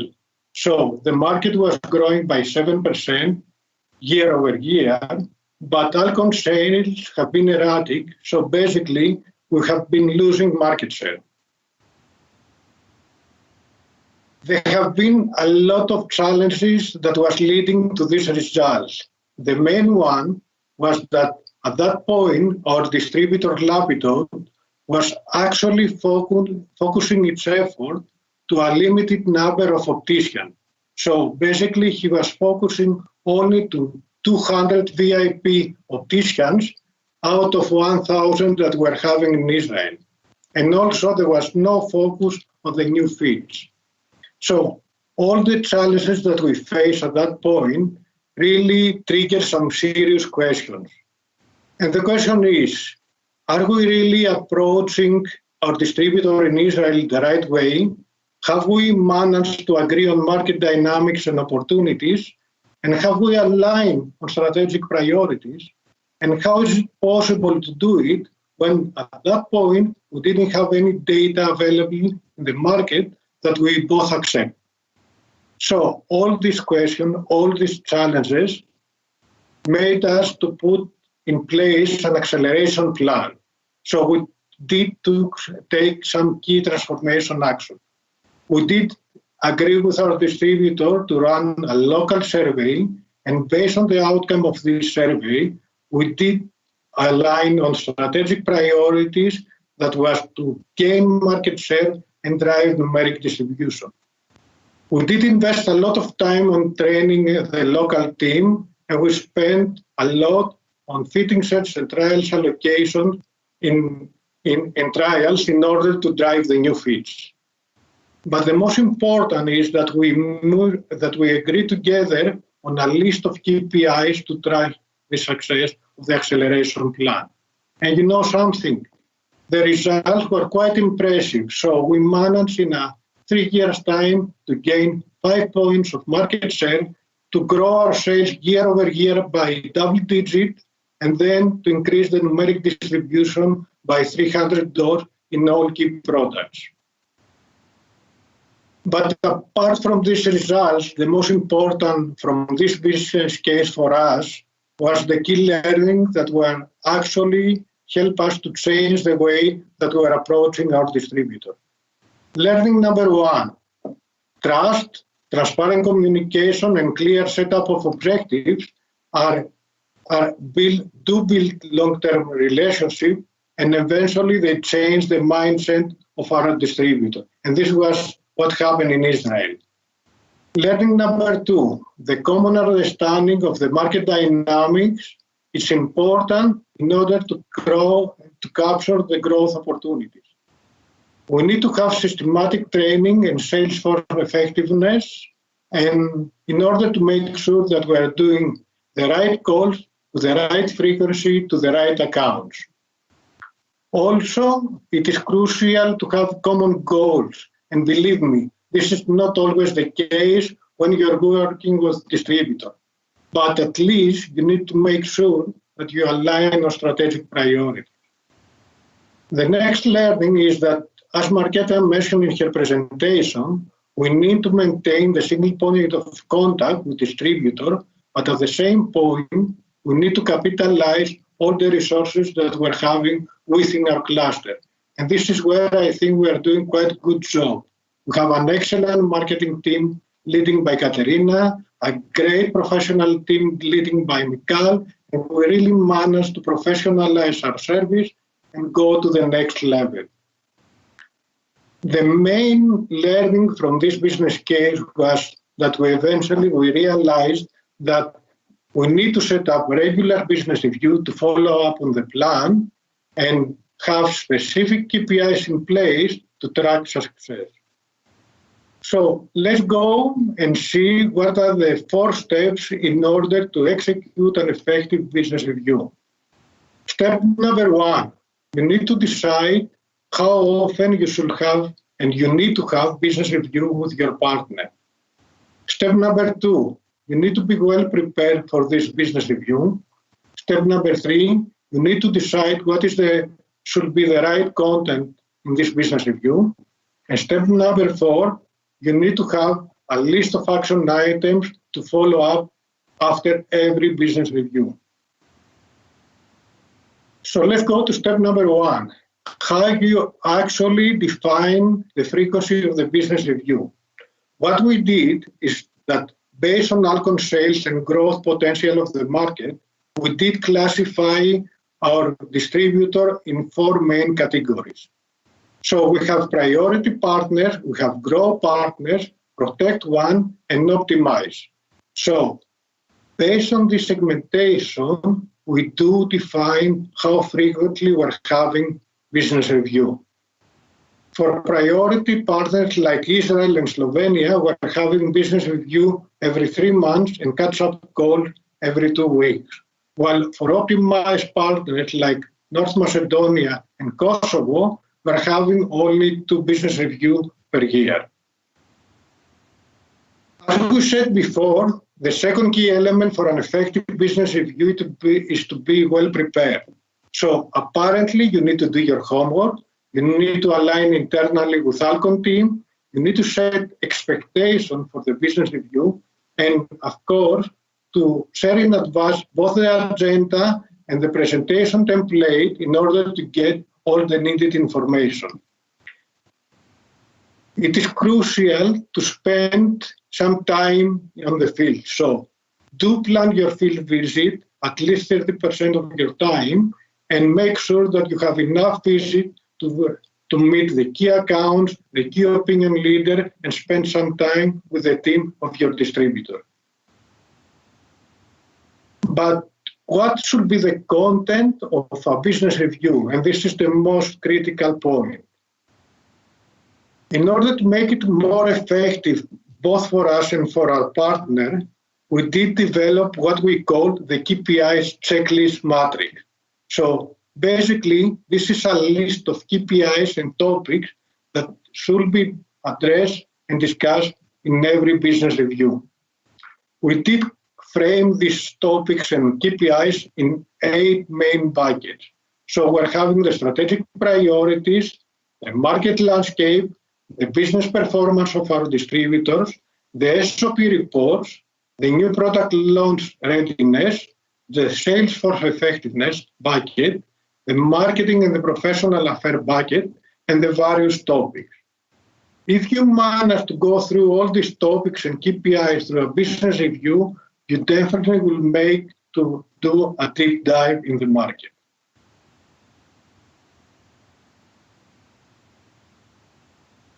As said before, it is important after every business review, and this is the 4th step, to have a list of action items and to follow up on them.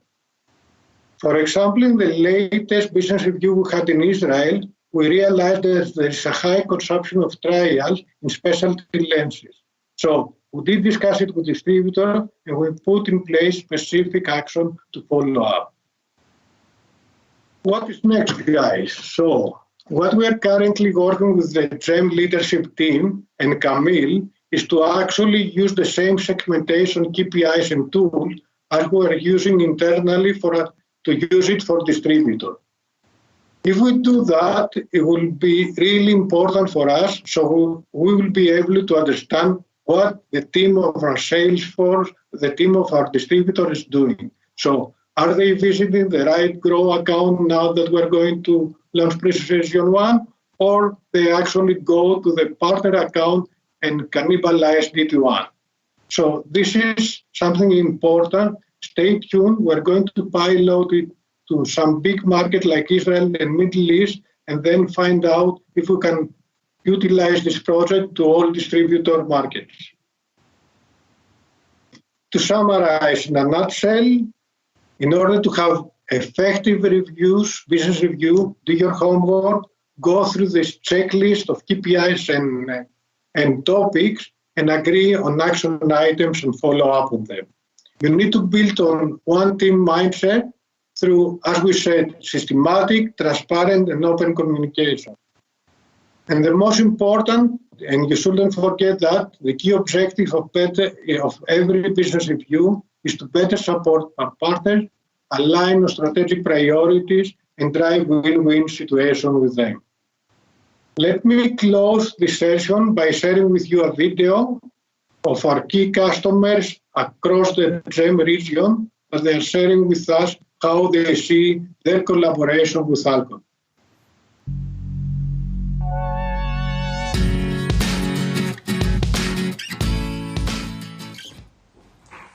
Hi friends at ALCON. When I think about the key success factors for the good partnership between ALCON and Lapidot Group, I believe that there are two key elements. First one is the great portfolio and amazing innovation of ALCON combined with the ability of Lapidot to translate it successfully in the Israeli market. It takes time to do that, and it takes two to do that. And the second very important element is the relationship, the fact that there is very good trust between both parties. Our collaboration with ALCON has always been close and transparent, with deep understanding and clear setup of priorities. We have been sharing commitment to the same values and long-term vision. Tremendous devotion, persistence, and hard work of the entire Opticus team enabled us to reach the level of cooperation we have today, striving for further successful development. Definitely clear and shared goals and objectives, effective communication, consistent updating and sharing of information on all aspects of our mutual business, such as the market dynamics, the competition landscape, risks and opportunities, are all culminating to the strategic and tactical alignment, are all elements found at the heart of our successful partnership. This, of course, within the spirit of mutual trust and respect, nurtured without compromise and continuously in time. Loyalty is very important. If we believe in the products, if we know the products, then we quite easily sell them or be a connection between customers like opticians and ALCON company. I think this is the most important. Working closely together to identify market opportunities, alignment on priorities, and mutual trust, faith to the same vision, have been some of the elements of our long-term collaboration. 2020 was a difficult year, but with our strong partnership throughout more than 20 years, we overcome all the challenges.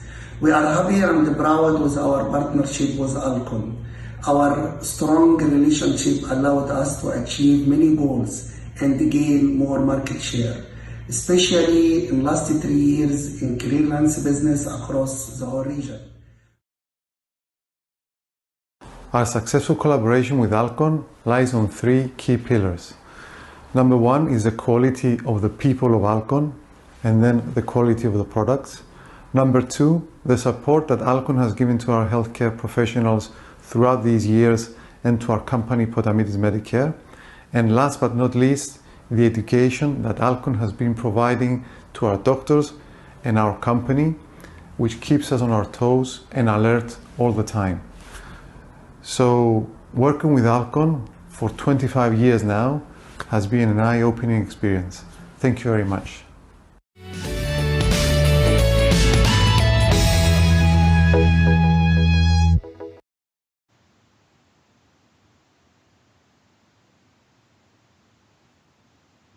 And the video is over. Kostas, thank you so much for sharing. I think it's very inspirational. It's very good to see our partners and how they value us and our partnership. So thank you for putting it together and sharing it with us today.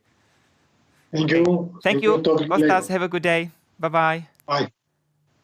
Colleagues, we are getting slowly to the end of our block. And our last presenter is Elda. Elda, I should have you on the line as well. Hello, hello. Hello, good afternoon. Kalispera from Greece. Can you hear me? Kalispera, yes, Kalispera. Hello, yes, I can hear you, and we will see you just in a second. Elda, I know that you are also going between all the sessions, because yesterday you were with our surgical colleagues, correct? And today with us. This is correct.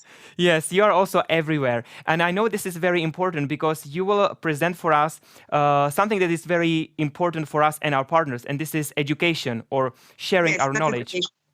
Correct. Before I start, Matei, I would like to say a big thank you to you and your team for organizing such a professional meeting. That was fantastic. Thank you. And I really want to thank also Kostas because his ending was ensured a very smooth transition into my presentation, because this is exactly where I fit in this plan. And I will take it up from where Kostas left. Very nice. And you didn't plan this before? It just happened. Yeah, Look at us. It happened. Yes, you can do miracles, you see? Exactly. We are aligned even when we don't know about it. Yes. Okay. That's the good thing. Can you see my screen? Yes, we can see your presentation. We can see you, we can hear you. Okay, Elda, I'm excited to hear you speak. Okay. Dear GEMS, Vision Care GEMS, I'm very happy to be with you. Actually, my project, the training on distributors, is initiated by commercial operations within GEM, with the endorsement and the collaboration of the 2 franchise heads, Panos and Ricardo, whom I would really like to thank for their support and their contribution to that. Actually, it's also the countries that I would like to thank, because without their input and their support, we could not make it to this project. So the idea of training the distributors is not new. It's an old idea that the local countries had implemented in the past. What is new is the project to harmonize it and make it more effective. Actually, we realized back in June that all the trainings conducted from the countries concerning distributor knowledge on our brands and ALCON policies and our products were in the right way, but they were a little bit fragmented and sporadic. So what we decided to do is move from a local perspective to a more holistic approach, centrally coordinated, which will add in upgrading their competencies and their values to our brands and our reputation. So what we did, we gathered all the input from the countries, and we managed to come up with a mechanism, a plan, how to make it more efficient from a central perspective. In this direction, we employed the most sophisticated educational tool ALCON has. It's ALCON Learning Academy. That is a great educational tool, along with the other platforms, the Experience Center and the other academies. It's a huge investment with this ALCON. Most people know it because all other colleagues have also tried that and tested their knowledge. They have taken courses in that. So what we did, and Global supported a lot in that direction, was to transform it a bit, so to make it easy for all externals to join and do their study there as well. In this way, we managed to overcome some compliance issues and confidentiality issues we had. And there we go. We transformed a sub-platform within Learning Academy just for our distributors, and they see what we assigned them to see. We have managed up to now to register more than the top 10 distributors of interest to us. We keep going doing that. We plan to harmonize and leverage the training skills, the training competencies and the education of the big distributors. We tested that. We ran the first courses, and the good thing was that they were very responsive, so we got their attention to move forward. But as you know, in GEM, we dream big and we think big, so this project does not stop here. We plan to go even further than that. We plan to standardize ALCON Learning Academy as the main source of training. This means we will enhance it even more. We will enrich the contents even more. We have the capacity and the ability to translate the context in more languages for those that are not very competent with foreign languages. And the best thing in that direction is that we will be able also to measure how the distributors respond and what actually they have learned and at what level they are, because we have in our hands now some analytics. So for sure we have many things to say with the countries and the franchises. Now, why we picked ALCON Learning Academy, that's self-explanatory, you know that. It's I tried it from administration point of view. I loved it. It is it's high quality and high technology stuff, but you don't have to be a freak to use it. It's easy to be accessed. It is usable. You can search to find whatever you want, and of course, it's the content is full. So we plan to put even more courses in that. So what will our tactics be like? We identified with the franchise head 5 basic pillars, 5 buckets. And for 2021, we plan to address training needs and context within these 5 pillars. For sure, we need to enclose onboarding trainings. Whenever a distributor hires a new staff, there's a new person in, he or she should be trained. We decided that if everything goes well, we will have some quarterly meetings with the distributors. We plan to devote some time there on trainings. We have the ability now with the ALCON Learning Academy, if we don't manage to do them face-to-face, we will do WebExes. We will also address business acumen topics to distributors, such as competition landscape and selling skills. Of course, we will give some time, much time, and support in new product launches that could easily be combined with also ALCON internal people. And of course, we have a 5th pillar that will relate to the training of the ALCON associates alone. How we will work on that? Of course, you understand that this is not a one-man show. I'm here to coordinate, and we are a team, so we will act as a team. And if you don't work within a team, miracles cannot happen. So actually, what I plan to do, and what the best idea is to work together with you, the local point of contact from the countries that will filter and channel the information to me from the distributors, and I will coordinate with the global, with the ALCON Learning Academy and its administration team, with the distributors and with the trainers, to come up with an effective program. And now let's see how Vision Care fits into that. At this point, I would like to thank very much Melissa and Helmer, because they were very agile and very helpful in our direction. We sat together many hours and we came up with a plan how to address all these needs, both for internals but also for distributors. So we came up with an onboarding pathway. This is the structure, how the onboarding will be both for internals and externals. We all start with self-study courses. I mean, when a new hire comes in, he can study on the products, on the respective products that the country and the franchise would be interested to teach. This will be followed by face-to-face trainings by the trainer. So we conclude the onboarding phase 1. Then on the second stage, we move on to some selling skills, business skills, and workshops. And then in the months to come, we'll focus more on projects like Ask or business acumen at a later stage, after 1 year maturity in the role.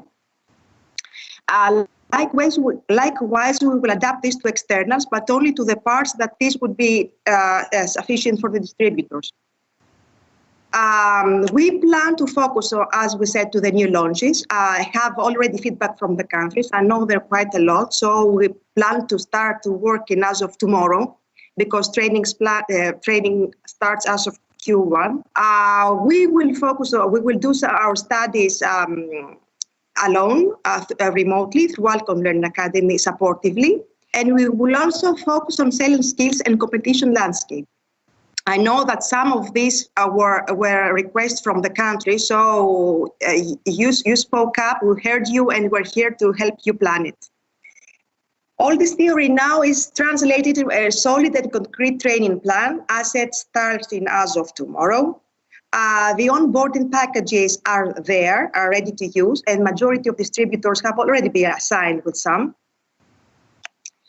The training plan for vision care distributors include some topics during the distributor meetings. We will let you know in advance when this happens, the exact dates. And also the modified content for distributors. These are the trainings that we can address to them, being a little cautious from compliance perspective. This is why we separated. And there are also some more trainings coming up that can be combined with the ALCON people. I would not really like to pay so much attention at this stage on that one, because this will be communicated to the countries directly. And of course, we have the time and the luxury to rework on that and reprioritize, provided we do know in advance, so as to ensure a smooth and efficient planning. So if I was to pick a key message for you to take away, I know there have been 3 busy days for all of you, and I know for sure that you're not going to remember all this information. So just keep in mind one message, and this is that our partners matter exactly the same way as ALCON associates matter to us. These people are doing business with our brands. We rely our reputation on their hands. So particular focus of high quality training should be given to them. What they do reflects on us and what we decide to do, and our techniques and practices mirror back on them. So this is very important to remember, that they deserve our attention and our focus. We have the resources, we have the mechanism. It's ALCON Learn Academy. It's a super tool. We have made our plans and our strategy. We have the tactics, we have a plan. So this year starts in a very promising way, and I'm very sure that we will all together manage to take it even further. Thank you so much. Matej, back to you.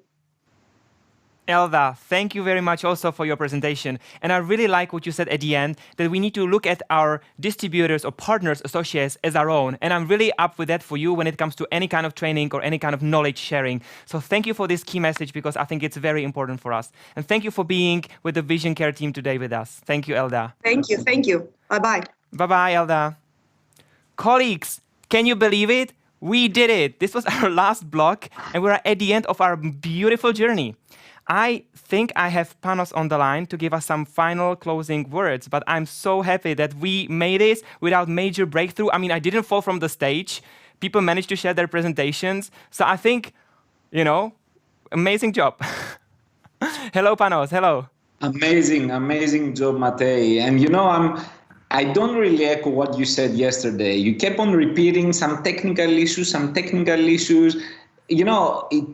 It was so complicated what you've managed to do during these days that I'm so amazed. Really, I'm so amazed. And I'm so grateful to the Central Southeast Europe team for putting everything together. Thank you, Jana. Thank you, Matej. Thank you, Pavel, Fran, Marketa. You've done a fantastic job. You set the bar very, very high. So we're really grateful to all the contribution and for putting together such a great session. Very, very pleased. It seemed to me to be so seamless that I don't echo and I don't agree with what you're saying, Matej, about yesterday. No. I'm very happy with that as well. And Panos, I just like to say that yes, we're very happy to host it, but I think it's safe to say for all of us that maybe next year another cluster could take the role on. We can just take a year break before that. Absolutely. Panos, yes, I see you're sharing the screen, so just give it a second. It's going to pop up in a second. So we see your screen in a second and we should be able to see you. So I'll be very happy to hear what you have for the final for us today. Yes, it's all on. Very good. Yeah. In fact, I think everything is said. It has been 3 very, very busy days. We covered a lot of content. I'm so grateful for this team. This is a really high-performing team. I'm very glad for having you all on board. Very, very many thanks to the presenters. They put together such a great content. They delivered it in very concrete, not tiring at all, very straightforward way with clear messages. Within that perspective, I want to share with you just 6 key takeaway messages. Sophie said that we are in a very unique and beneficial situation to have so rich pipeline. There's so many products coming. So let's maximize the new product launches and let's use our core business in order to recover the underlying performance of vision care in GEM. This is a unique opportunity, pre-season 1 this year, preservative-free formulations, hydration in Middle East and Egypt, complete maybe later on this year in Middle East. So big launches, big projects, we need to get the most out of these. We should keep on working like we've been doing all this time as a one-team mindset. We are one team here, Marketa said it very well, be stronger together. We are all together in that. We should support and respect each other and try to work with one team mindset. Elda elaborated on the training plans that we're putting in place, and there are 2 aspects in this. One is to train our internal teams, and second is how we can channel those learnings and those experiences and those trainings to our distributor teams. Kostas elaborated on the distributor partnership and collaboration. It doesn't come easy. You need to build trust. I mean, you saw a fantastic video there. These people shared with us their feelings, their perspectives on the collaboration with ALCON. This has been built with a lot of energy, a lot of focus, a lot of dedication put in place by the team. So let's preserve this, maintain it, and work stronger and more productively with our distributors. Execute with excellence. We have new products. If we don't execute properly, then it's a missed opportunity. Whether this execution is physical detailing or e-learning platforms like Selim shared yesterday for the pharmacies, or trade marketing initiatives, or win-win situations and alliances with key accounts. So let's maximize and make sure we have the right KPIs. We leverage COMEX tools, the functionalities of Salesforce.com in order to launch with excellence and execute with excellence all our activities. And finally, let's be entrepreneurial. There is the willingness to invest in some good pockets of opportunity in our GEM universe. So let's come up with ideas, with big projects that could attract the interest and therefore funding from international. There might be a very well-hidden opportunity here. So let's try to figure out what are those big areas of opportunity are and how we can accelerate funding in order to accelerate results.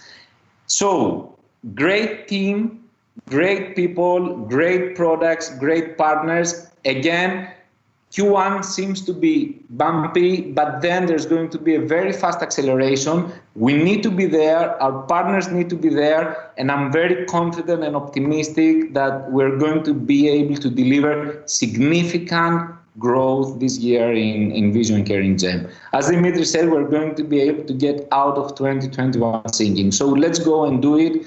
Very pleased, very motivated, very excited. Thank you. It's been a fantastic 3 days. Thank you. Also, thank you for these closing words. I'm very happy to hear that. And, it's my huge pleasure because what comes next is something I was looking for, because we have our team building activity. Colleagues, we're a little bit delayed behind our schedule, but no matter what, please take those 10 minutes break. In case you didn't download the application, which is needed for our team building, do it in these 10 minutes break. And after that, we will explain you what is needed from you so we can join for the team building activities. Okay, let's go to the 10-minute break now.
Hello, colleagues, and welcome back from our break. You know, the time has come finally for us to do our team building. Colleagues, also, please listen to me, because after the team building break, I'd like to ask you to come back here to this streaming session because we will have our closing of the session and of our 3 amazing days with the kickoff meeting. You know, for the team building, I also have a little help because I'm not very good with all this technology, so I need a little helper. And just in a second, we will have Vladimir, who will tell you everything you need to know about the team building activity, how to connect, and how to work with it. So just wait, and Vladimir will tell you everything you need to know.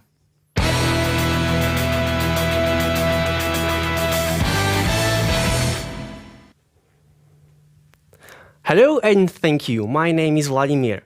Let's take a break from all serious speeches we had so far and let's begin the most funny moments. Your team building is starting right now.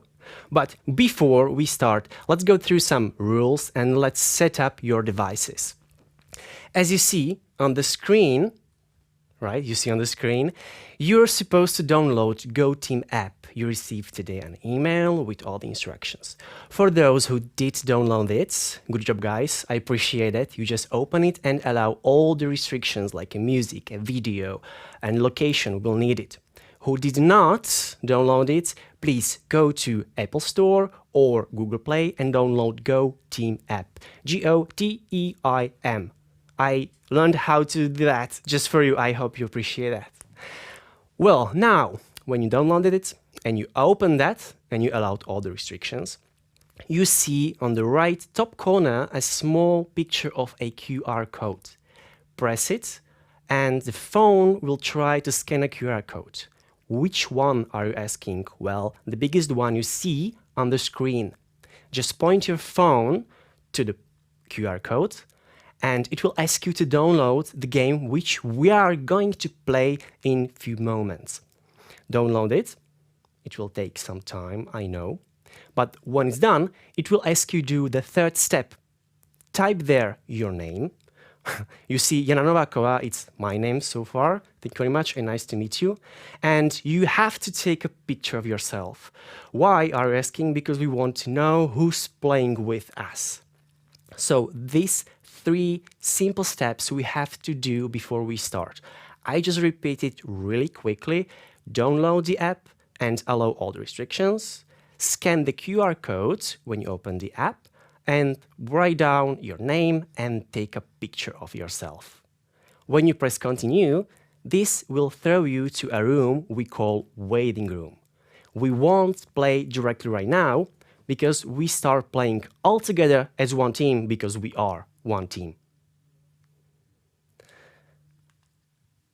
Welcome to Play and Guess. Yes, that's the name of our game we are going to play all together. The play will start after this presentation, not right now. Right now you should be in the waiting room, waiting to start. What this game will be about? It's for 2 rounds. First round, 20 minutes, you'll be in one team. Second round, another 20 minutes, you'll be another team. You'll change. Wow. When you start, when you will be able to start, you will see 2 questions really important you have to go through. First one, you have to choose which team are you in. You will be in 4 or 5 people in a team. It's really easy. Look around, count people around, and you are 4 or 5 members in a team. The second question you will be asked is, which player are you? This moment you have to talk to each other and choose each number. I, for example, will be player number 1, so nobody else in the team can take number 1, because then it will be chaos. So please talk to each other and choose wisely which player you want to be, number 1 or lucky 3, maybe. You have 3 minutes for each task, meaning if I am a player number 1, I see a picture on my phone, let's say a picture of dolphin. And I am supposed to describe this picture dolphin to the others. I have 3 minutes to do that. I'm pretty sure you'll be faster, and the rest of my team, the rest of my members, they will guess. You will write down dolphin or octopus, whatever you believe is the true, and press continue. When these 3 minutes, or you all guessed, is done, the second player will receive a picture to describe. Then the third player, fourth player, or fifth player if you're 5. If you're correct, you will know directly after answering the question. For each question or correct answer, you receive 100 points. You will be rich, unless you answered wrong and then you got nothing. But no worries, there are plenty of questions and possibilities. Do you need help? No problem. In GoTeam app, you can find on the left side a toolbar with messenger icon. When you press it, you can be in touch with us. You write a question like, I don't know, I truly believe it was supposed to be an octopus, so why is a dolphin? Or how is the weather in Prague, guys? We still answer to you. The second option, how to be in touch with us, is through Zoom. You know that there is an icon with question mark, and when you press it and invite a host, you can again talk to us and our technician team will help you with anything. When I mentioned Zoom, why Zoom? Because when we start in a minute, in one hand you will have your phone with GoTeam app running, and the other device you will join to will go through Zoom.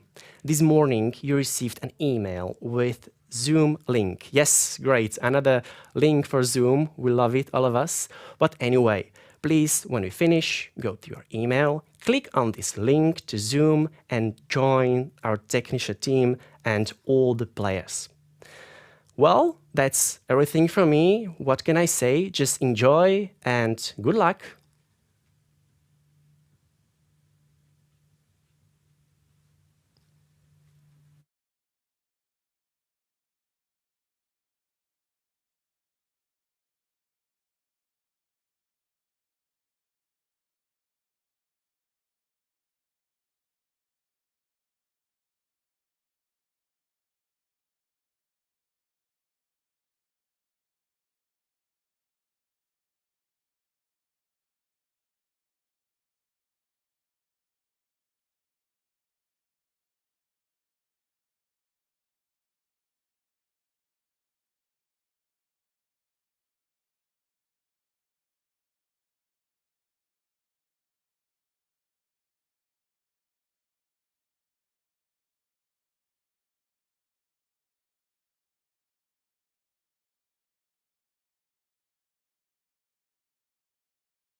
Hello, colleagues, for the final time.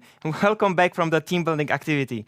I think we can say that the real team building activity was actually trying to figure out what the team building activity was.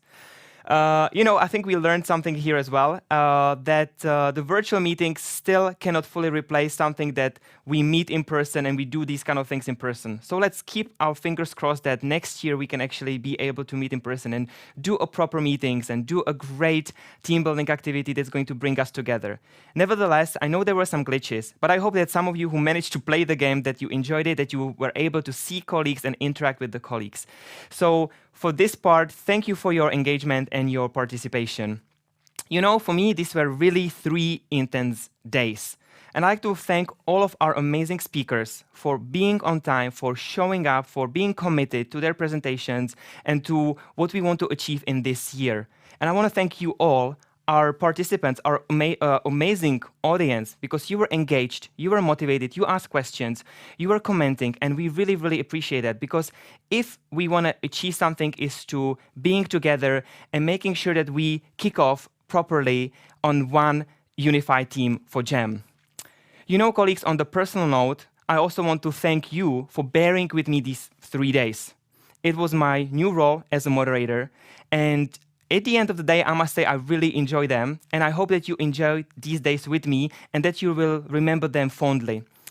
On the personal note, I also need to thank the team who was here with me all the time. As I mentioned before, you see me, you see the face, but there is an amazing team behind me. There is Jana Malisheva, who was coordinating, she was running around, making sure that everything works as smoothly as it did.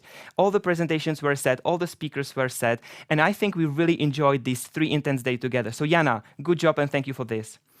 My huge thank comes to Panos and to Marketa, because they trusted me with this role. They trusted me with leading the plenary session and with the Vision Care franchise session. The same goes for Pavel Gavrilov, who was leading the surgical session. He had amazing trust from Ricardo and from Francisco, who managed to ensure that we actually are safe, that we present everything correctly in order, so you guys have a very nice experience with us. So thank you for trusting us and putting your trust in us that we lead this in the most effective way.